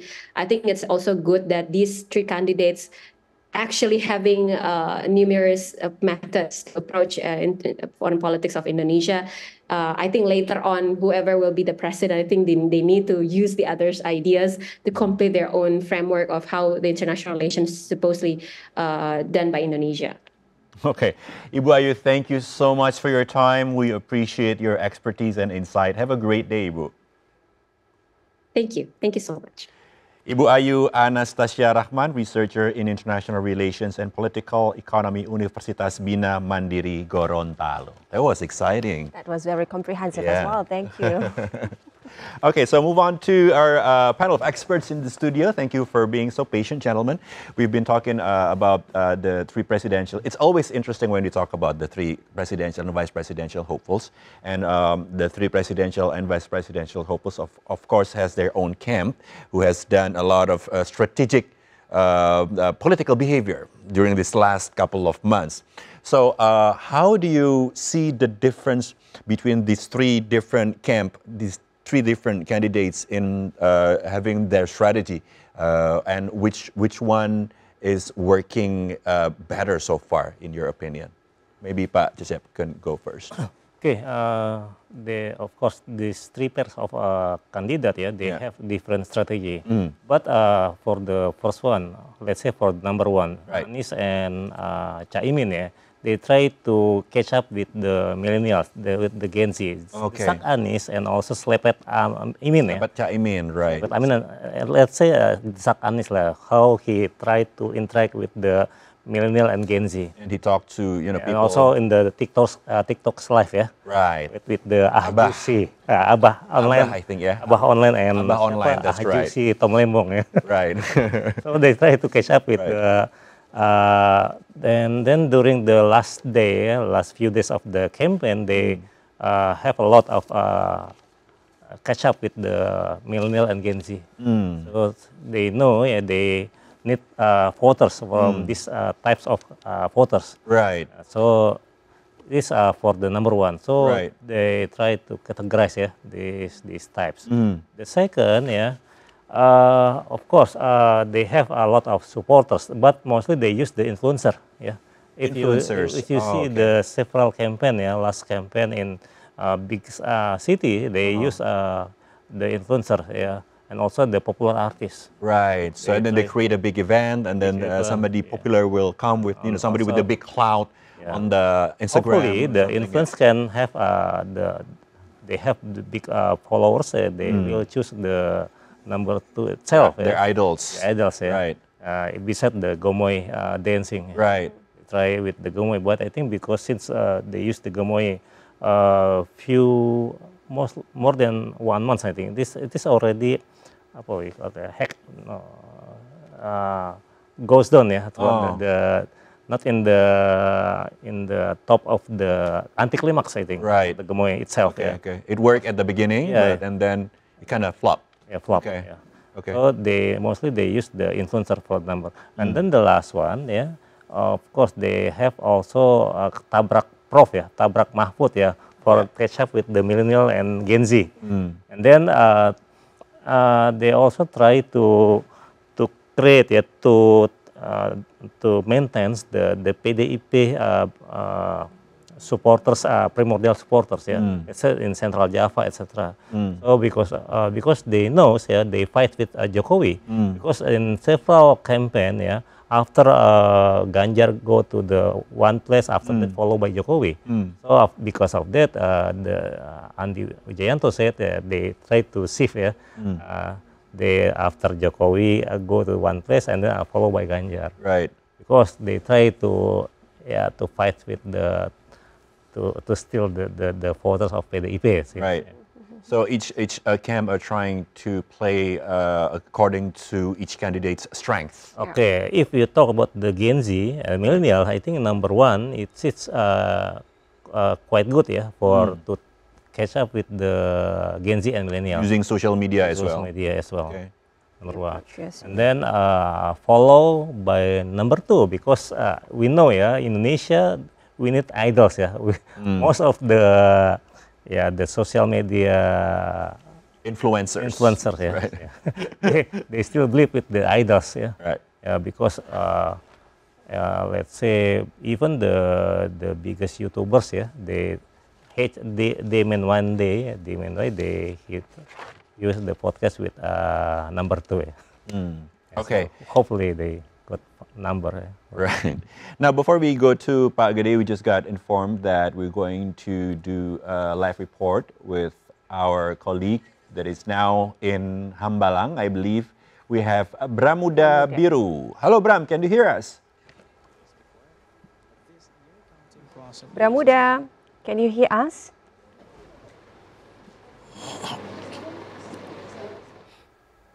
Bramuda, I think you're still on mute. Welcome. So Okay, I'm go ahead. here still in Hambalang, Sentul, Bogor Regency, West Java. And now it is actually pretty vacant considering it was really crowded when Prabowo casted his vote during his casting his vote at 9 a.m. Western Indonesia time, and it is currently 1 p.m. Western Indonesia time. It is closer now for the official counting from the polling station number 35 that's right behind me, and also right beside it the polling station number 33, the polling station where Prabowo Subianto, the presidential candidate number 2, cast his vote. Currently, Prabowo Subianto is on his way, is already moving to Kertanegara to join his team. Then we'll later watch the counting with his team in Gelora Bung Karno Sports Complex in Jakarta. Now people are still eager and enthusiastic to cast their vote here with DPTB for the media also after having their work here covering the news and reporting the news. They're also casting their votes here in polling station number 35 and also 33. So working isn't really an obstacle for the people here. They are still enthusiastic to celebrate this election day. So this should be the same spirit as all of the Indonesians to cast your vote to decide the future of Indonesia and the democracy of Indonesia. Back to the studio. Thank you so much. Bramuda Biru from Hambalang reporting. Prabowo Subianto has moved to Kertanegara after did a ballot voting earlier. So now we're back with our panel of experts and continuing our conversation. We're talking about the strategies. Pak Cecep explained his point of view, and now Pak Gede, probably you have something to add about the strategies between these three camps of candidates. Yes, for sure there are several important issues that we need to pay attention to when we evaluate the strategies of these three different pairs, the three tickets. The first is whether they're going to continue or make some substantial adjustment to the program of the previous administration, by which we mean the Jokowi's administration. And Anies and Muhaimin certainly has announced that they are thinking about changes, in contrast to the two others pair, Ganjar, Mahfud, somehow wants to continue with some footnotes, and definitely Prabowo Gibran talking about the continuation of the previous administration. Those positioning alone has serious impacts because of the high approval rates of President Jokowi. So those talking about continuity has a slight edge over the others who talk about substantial adjustment. For example, on the issue of the new capital city, whether we are going to continue the program or whether we are going to halt the whole project altogether. And the second thing is about territorial battlegrounds. Yeah, 3 different pairs has their own strongholds. For example, PDIP has Central Java, Bali, Eastern Nusa Tenggara as its strongholds, the base of their votes. And then you have Anies Mohaimin, Jakarta, maybe Eastern Java, and then you have Prabowo, Gibran, very strong in West Java. That affects seriously the tour where they go for campaigning. Okay, if I may interrupt for a minute, we just got informed that we're going for another live cross. Yes. Yeah. Makassar, we have Arshid. We will continue our discussions later. Arshid, can you hear us? Arshid is from Makassar. Yeah. Okay, thank you, Uli and Stephanie. Right now, in the midst of democratic euphoria, the vote counting process for the 2024 general election is the main focus. In light of that, right now we are monitoring the process and reporting live situation of the vote counting process in the Balut station here in Makassar in TPS number 1. In each of these Balut paper right now is being closely counted and monitored by various parties, including the National Police Agency, to ensure its integrity. Of course, this whole process right now is being done with transparency and being witnessed directly by including the various witnesses from each of the candidates. Meanwhile, very differently from the years before, this year, the KPPS officer uses a new counted app called Sirekap. That is a new calculation system used by the General Election Commission. That this system also replaced the old system called Situng. That is the vote counting information system. And to make sure every officer knows how to run the app, the government has held the technical guidance or training BIMTech that has been carried out previously. Aside from that, learning from the tragedy 5 years ago, this year the government has provided every KPPS officers a vitamin as well as milk to help boost their immune system, so that there's no more happening like 5 years ago where hundreds of the KPPS officers passed away due to fatigue or maybe accident. Of course, according to the information, the vote counting process is expected to be completed in the next 8 hours. And aside from that, the vote counting process for the 2024 general election is the culmination of the struggle for democracy. Even though it is often to be characterized by dynamic, still it shows the community determination to shape the country, and the people's voices is the force that can shape the future. And the result for the 2024 general election is that will reflect the essence of living and thrive democracy here in Indonesia. That is all the information that I can give. I'm Arshid Lasman and camera person Andi Sutandi. Right now we go back to the studio in Jakarta. Arshid from Makassar, thank you for your report from Makassar. In the previous report, we saw the Valentine decorations, and now I think I see like a wedding decorations. All right, Uli, now... That's interesting. Now, Uli, I think we have to move on to our colleague in Jogja and later Gorontalo. Okay. Now?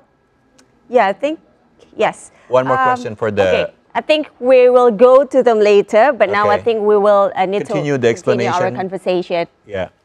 Pak Gede. About the strategy. About the strategy, demographically speaking, but before we talk about demographics, about the territorial thingy, each candidate has their own strongholds. Like I said before, Ganjar Pranowo and Mahfud strong in Central Java because of the PDIP, Ali and Eastern Nusa Tenggara as well. And then you have Amin, Jakarta, Banten, and also maybe a little bit of Eastern Java. And then you have Prabowo Subianto, allegedly pretty strong in West Java. And Java alone comprises of at least more than 45% of the electorate, because 30% of eligible voters in each of the provinces. So each province is like 17 to 16% of the whole. But you cannot win Java alone, if you want to go one round, you need to win half of the total provinces, in which each of the provinces you need to win at minimum 20%. So that affects the strategy of where these three pairs of candidates go campaigning. So for example, because Prabowo and Gibran wants to go one round only, they have to make an incursion to Central Java and then to East Java as well.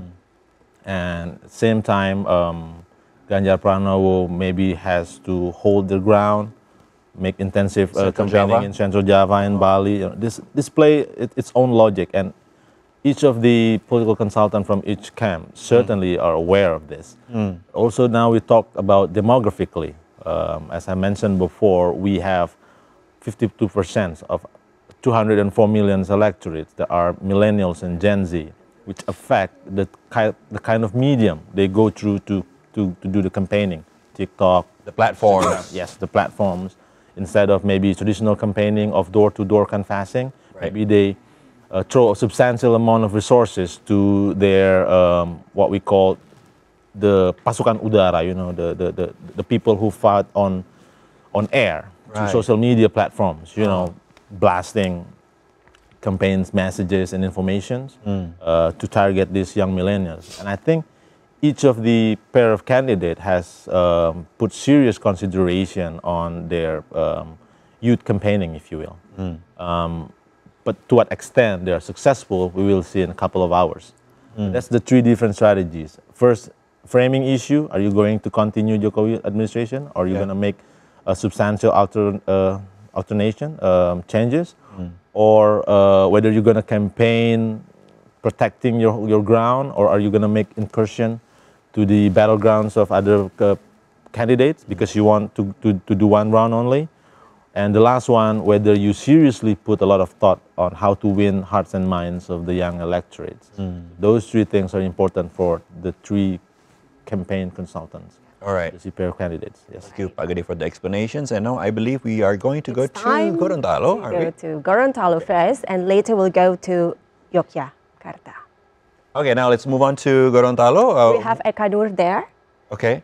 Eka Nur, can you hear us? Eka Nur, hello, can you hear us? Go ahead, Eka.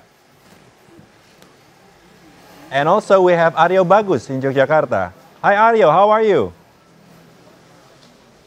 Okay, good. Let's go to Gorontalo first. Hello, go ahead. Uli and Stefani. It's been a long time not seeing you on the screen. Yes, indeed. Okay, now let's go to Gorontalo first. Yes, we go to Gorontalo first.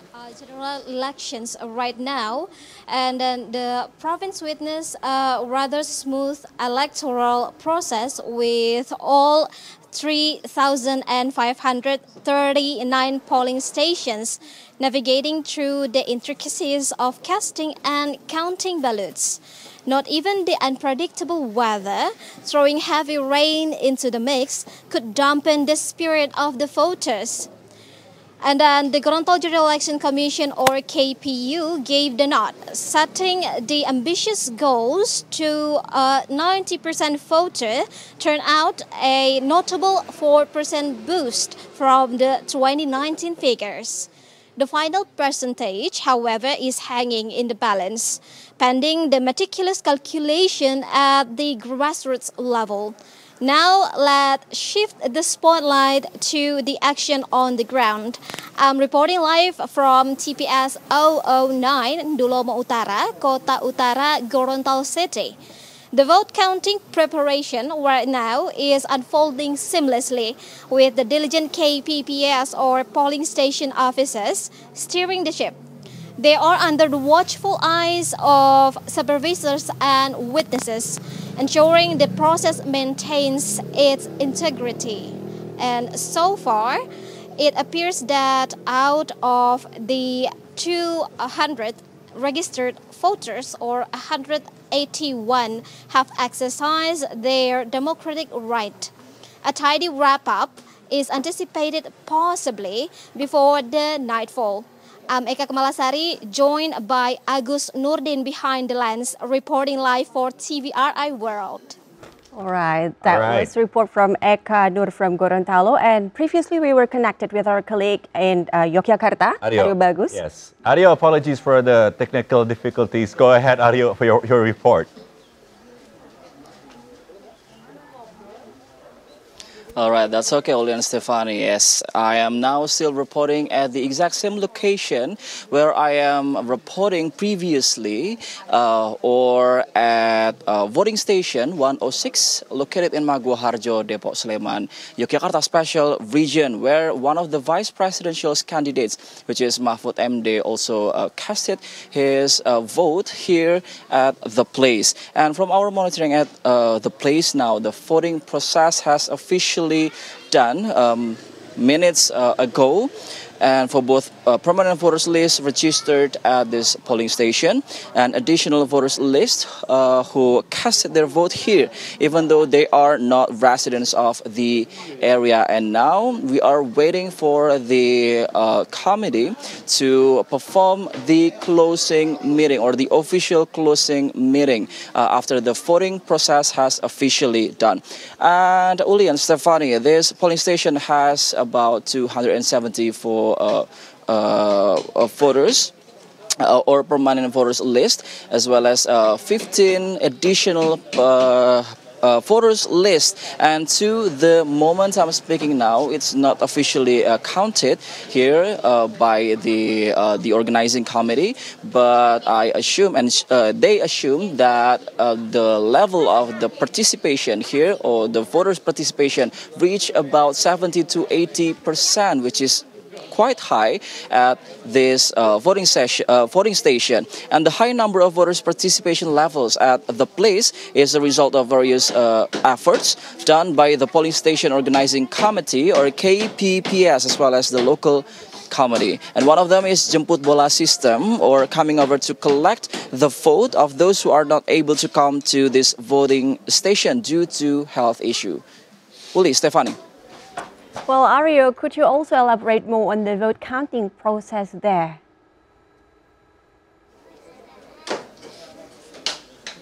Well, once the voting process done, as I have mentioned before, the process just done. So we are now waiting for the vote counting process performed by the KPPS, and then witnessed by numerous parties, namely Panitia Pengawas Pemilu, and then volunteers from presidential candidates team, as well as the legislative candidates team, local security officers, as well as police officers. Aside from counting the vote for both presidential and legislative elections in this process, all the parties involved will also check whether the ballots are valid or not, and is there any frauds or cheats in the process. And later on, after the vote counting process in these polling sessions are done, all the ballots will be taken to the Panitia Pengawas in district level, to then proceed to be counted in district level, which is Kapanewon Depok, starting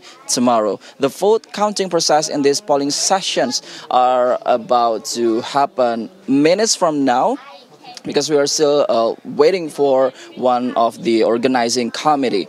And yes, that wraps up our report from Yogyakarta. Aryo Bagus and camera person reporting for TVR iWorld. Back to you, Uli, Stefani. Thank you so much, Aryo, for the report, and we appreciate the comprehensive report that you've been given to all our viewers. And now let's continue our conversation today. We still talk to two of our panelists. Yes, and we actually haven't really talked about the, like the ongoing survey results prior to the election day today. So based on your observations with various results of survey, how do you see this will affect the mood, or actually this has already affected the mood of Indonesian people when it comes to the election day? Maybe I'll go to Pak Gede first. Well, in the past few weeks, we do have national pollster disclosing the result of nationally representative surveys, and one pair tickets, Prabowo Gibran, seems to comfortably leading ahead. But the question has always been whether they would be able to carry 50 plus 1% for one round. For one round, and also whether they would be able to win in half of the provinces, 19 to 20, and in each provinces they need to win at least 20% of votes. Yeah. The thing with survey, and I think one of our colleagues has written in one of his analysis, we need to take it with a pinch of salt. Yeah. Because we do have margin of errors, and we do have the upper and lower limit of those errors. And the thing is, it's a good guidance, but until the final result is finally declared by the General Election Commission, we need to be patient. But certainly we know who's leading the race, and to what extent those information affect the electorate, I think, in my view, personally, it really depends. Some of our voters are like sociological. The base of certain parties, for example, they've been voting for these parties for generations. It's really hard to sway them away from the traditional mold from which they come from. Yeah, so it's hard. But the thing is, again, we talk about the young voters. We don't even know their behaviors yet until we have the result. So those are the people potentially affected by the tsunamis of information, the fear of missing out, psychology, the bandwagon effect. I want to be part of the winners. Right. But in my view, it's a good guidance, the polling result, especially if you want to map out in which areas those three pair of candidates will win, will carry the regions, and in what kind of demographic they draw their supports overwhelmingly. Those surveys are good guidance. We need to be patient to wait for the final result in a couple of hours. And we know certainly that one pair of candidate is leading. Prabowo Gibran is currently leading, and we don't know yet though if it's going to be one round though. So the three different camps are aiming for the same demographic, or? Yes, in terms of the youth electorates, three of them. The three of them are going after at the millennials and Gen Zs. But the survey data demonstrate that Prabowo and Gibran is leading in that demographic. Hence the Gemoy and TikTok gimmick thing seems to work properly. At least so far from the data that I've read. Yeah. But again, it's only guidance. We need to see. Over 50% are millennials and Gen Zs. That's a big number, but that's 50%. Now there's another 50, which is also a big number. Another 48, yes. Another 48, and those are different demographics. And can you probably elaborate a little bit about those other? Those are certainly the Gen X and baby boomers, yeah. But I'm not sure in what ways their voting behaviors is different, because they're also prone to social media as far as they have TikToks. Like you just said, Joe Biden has TikTok these days. Yeah. So we have a more fine-grained data to what extent these Gen X and baby boomers also have TikToks in their phone. I don't have TikTok, so I'm not prone to those social media.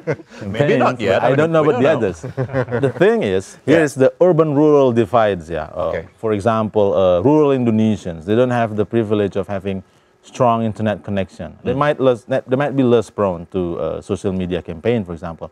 There are those Indonesians who care more about bansos, for example. The money, the small amount of money help from the government.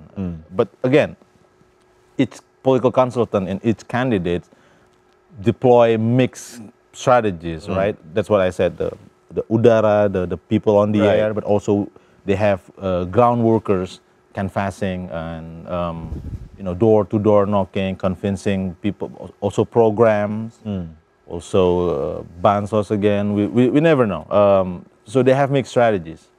And survey results alone can only guide us, where the regions that they are leading right now and where the region they are lagging. That's at most what survey result can help us to find out. Final results still need to wait a couple of hours. Okay. Yeah. Right. Yes. So you were saying that this is very unpredictable, particularly amongst the young voters. Pak Cecep, you would also like to add on this, your view? Okay, refer to several national poster. I have read. Actually, of course, it has to affect for the voters itself. The first one is bandwagon effect, of course. Yeah, the bandwagon effect. Okay, I will follow the what effect? The bandwagon effect. Bandwagon. People just want to jump in the same, Yeah, the you know, same. the same Okay, I will bandwagon. be- You know, like fear of I will missing out. become, with the winners, but Right. it also have the inversion. Yeah. Oh, I will help the lost one, the loser. So it is quite difficult to catch up with the result. Yeah. So of course, yeah, when we talk about like I agree with Dr. Gede. Yeah, until now, yeah, we still have two scenario. The first one, of course, the only one Round. one round, yeah, of course, and the winner is number 2. Right. But the second, it can be run off. But, yeah, perhaps we still have counting, yeah. Of course, the number 2 will lead the next round. And Okay. then refer to several national polling, yeah, pollster. Number 1 already become the second, yeah. But it still change, yeah, the number. Second. Yeah. Runner up. Yeah. Already. Yeah. But we still are waiting for the result. Yeah. Right. Results, yes. Because yeah, I think this evening we already got the result. We Yeah. got the From the quick count. So their strategy has been working out quite well for this last couple of months, you say? At least through their digital platforms. For the digital, for the official. We need I know. Yeah, but then again, as you mentioned before, I mean, there are rural areas Course, in, yeah. in the country as well who's probably not get swayed as easily through digital platforms and yes. through other means as well. Right. Uli, before we continue our dialogue, Right. I think we have to go to Sulawesi Utara, North Sulawesi, with our colleague Natalia, and later with our colleague Ika from Bali. We go first to our colleague Ika Mahayani from Bali. Ika. Hello, Ika. Can you hear us? How are you? Ika. Hello, Ika. Okay, we're going to try one more time. Ika Mahayani, can you hear us?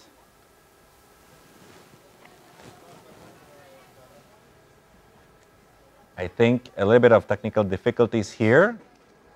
Ika, can you hear us?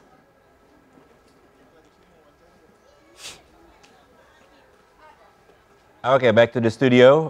We was trying to resolve that technical problem, but later on we will talk to Ika Mahayani, and also we will talk to our other reporter. We have later Natalia. on We have Natalia Okay. from North Sulawesi. Okay. All right, now before we go to Ika and Natalia, we're still waiting for them to connect to us. So let's talk, let's continue our conversation again. So we'll continue our conversations. Okay, so we were having conversations about the strategy, survey, the the surveys, strategies, yeah, and How effective the strategies are, and also, yeah, of course, like the predictions on the, like the results later. But yes, we will go to. right, so yet to be seen. Yes. So as you say, everybody's going after the millennials and Gen Zs, and one of the vice presidential candidate are, a millennial. Right. So how does that work so far? Does it have the effect it desired from the first, or is it working? Is it not working? Right, right. At least from the data that I managed to get hold to, it seems working pretty much. Okay. The pair of Prabowo Gibran, I think, is leading in those segments of demographics. But again, another caveat: the voter turnout thingy, whether those millennials and Gen Z Actually show up at go out the and ballot cast station, ballots yeah. this morning. So that's the thing. But doesn't mean that other pair of candidates lagging too much behind. They have their own segments as well. Right. It's all about the distributions. Right. No one candidate like overwhelmingly win those segments of millennial and Gen Z. It's all about proportions. Yes, Prabowo Gibran is leading in those segments, but the other two pair candidates also has their fair share. So it's still indeed an interesting election. Yes. But you are absolutely right because of the Gibran vice presidency ticket. The pair of candidate has an edge. much relatable, if you will, to those segment of demographics, because Gibran himself is, I think, millennials, right? From that age bracket, yeah. Yeah. Okay. So, from both of your views later for these elections, what do you think? Which one is better for the one round or the 2-round elections or another options? I'd like to get to Dr. Cecep first on this, please. Okay. Of course.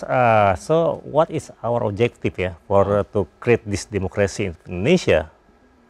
If we want to support, if we want to create the consolidated democracy, if we want to, our objective is to create the democratic governance. Of course, we need the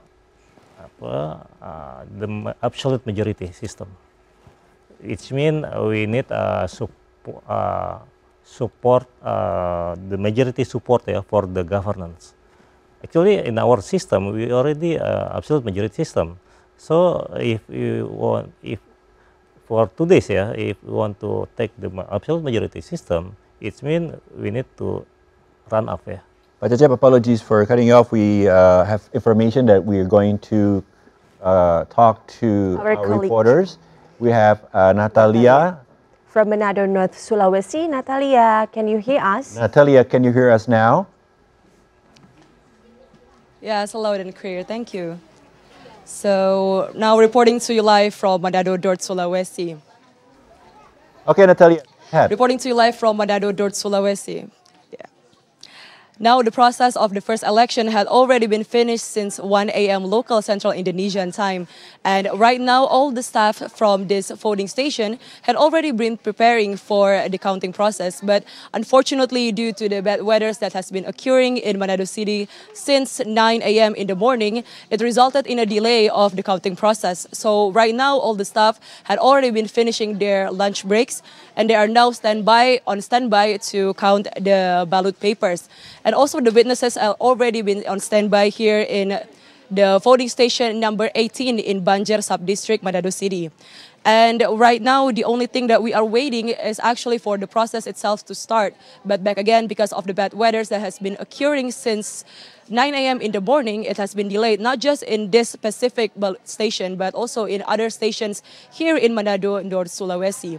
Hopefully, after the weather will clear up and everything will go back to normal. But as for security itself, here there are a lot of security. There are mostly 2 securities on standby to guide the process so that it could go on smoothly and there will be any miscalculation that will happen on the counting process. I'm Natalia Dapu, reporting from Manado, North Sulawesi. Back to you in the studio. Thank you, Natalia Dapu from North Sulawesi. And next, we're going to move to Bali. We have Ika Mahayani. Hello, Ika. Can you hear us?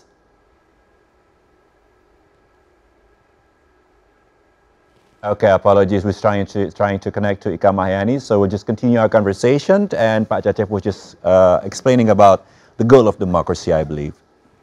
Yeah. Okay. If we only have the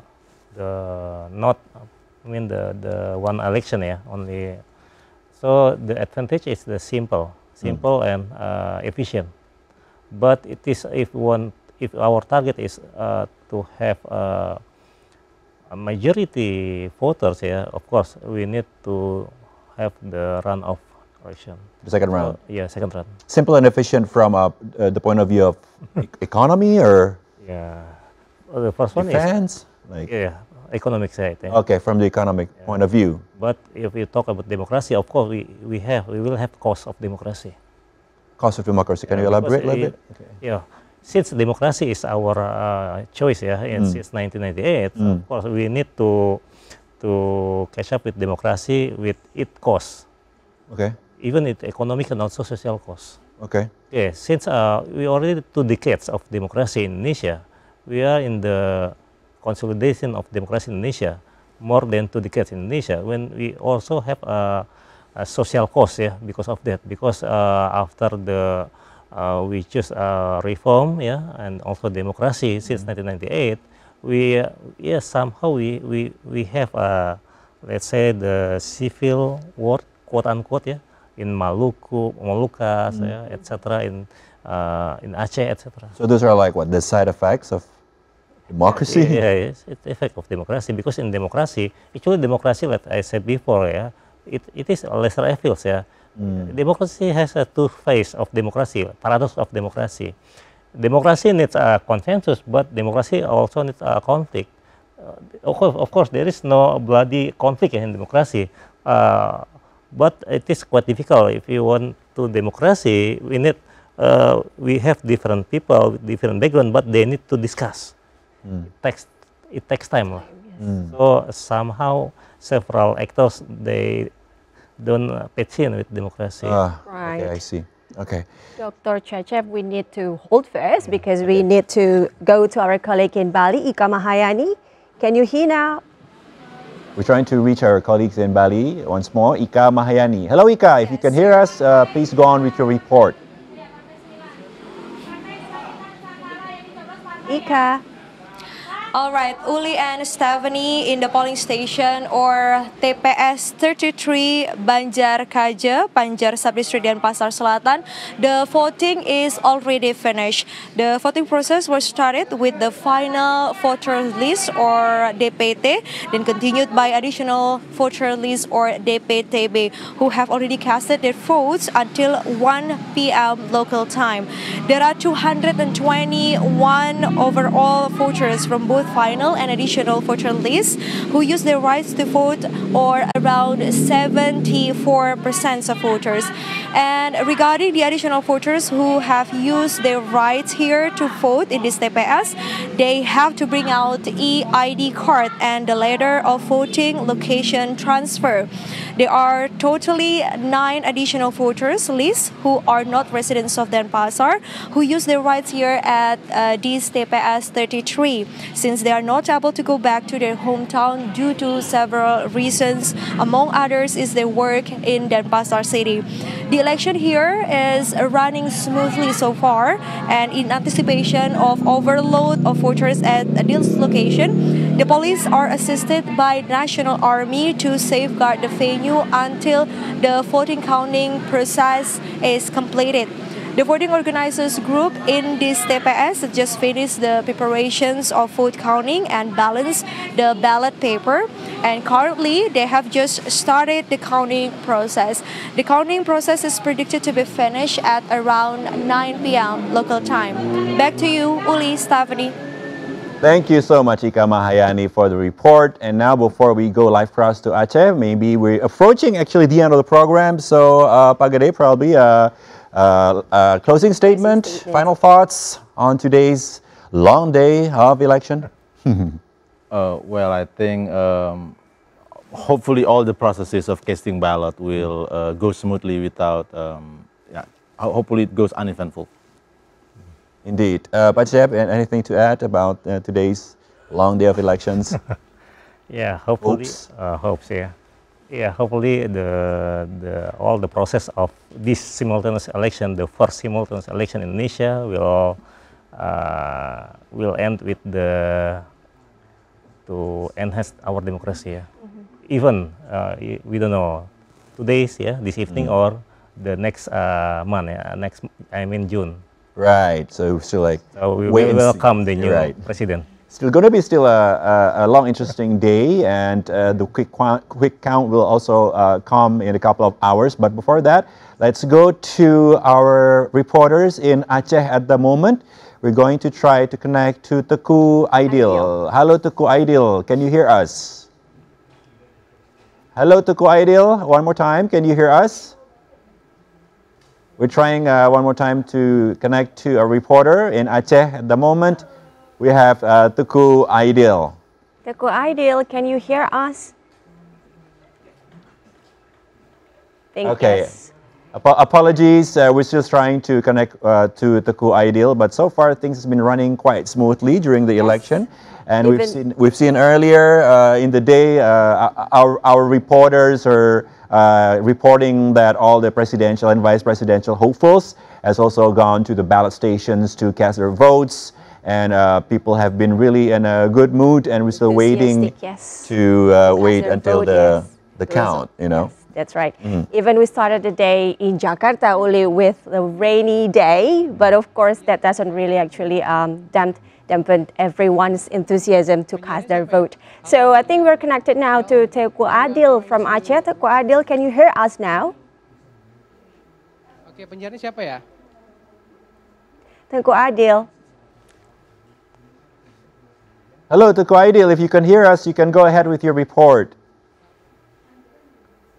I believe we're still not.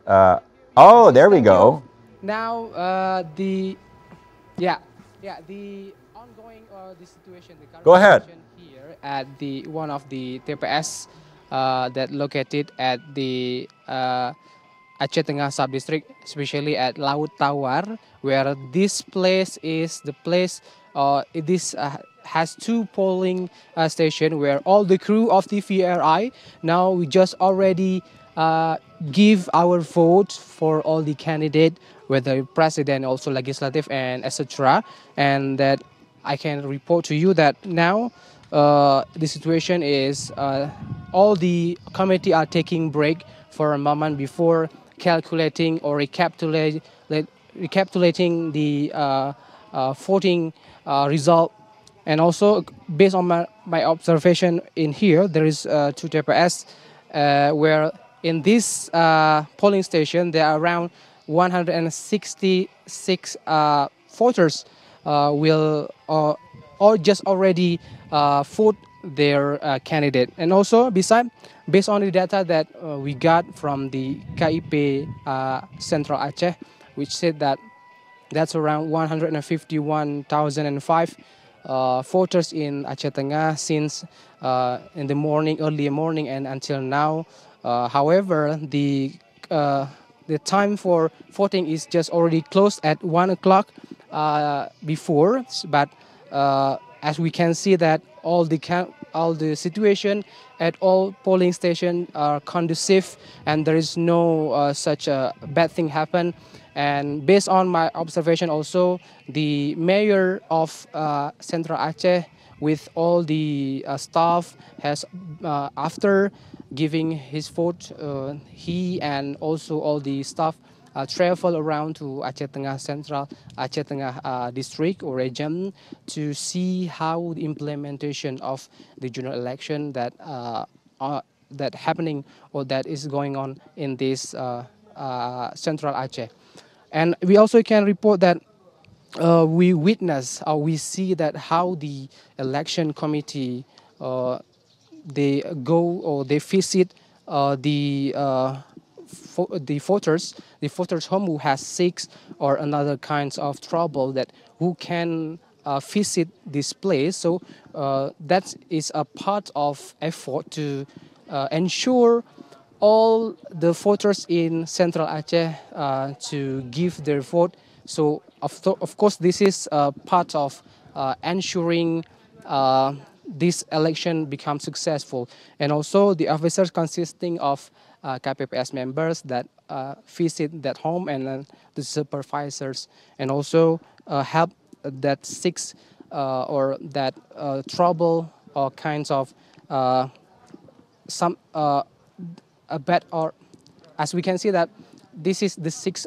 voters that they pick them to this polling station. And I think that's all the update that we can report to you.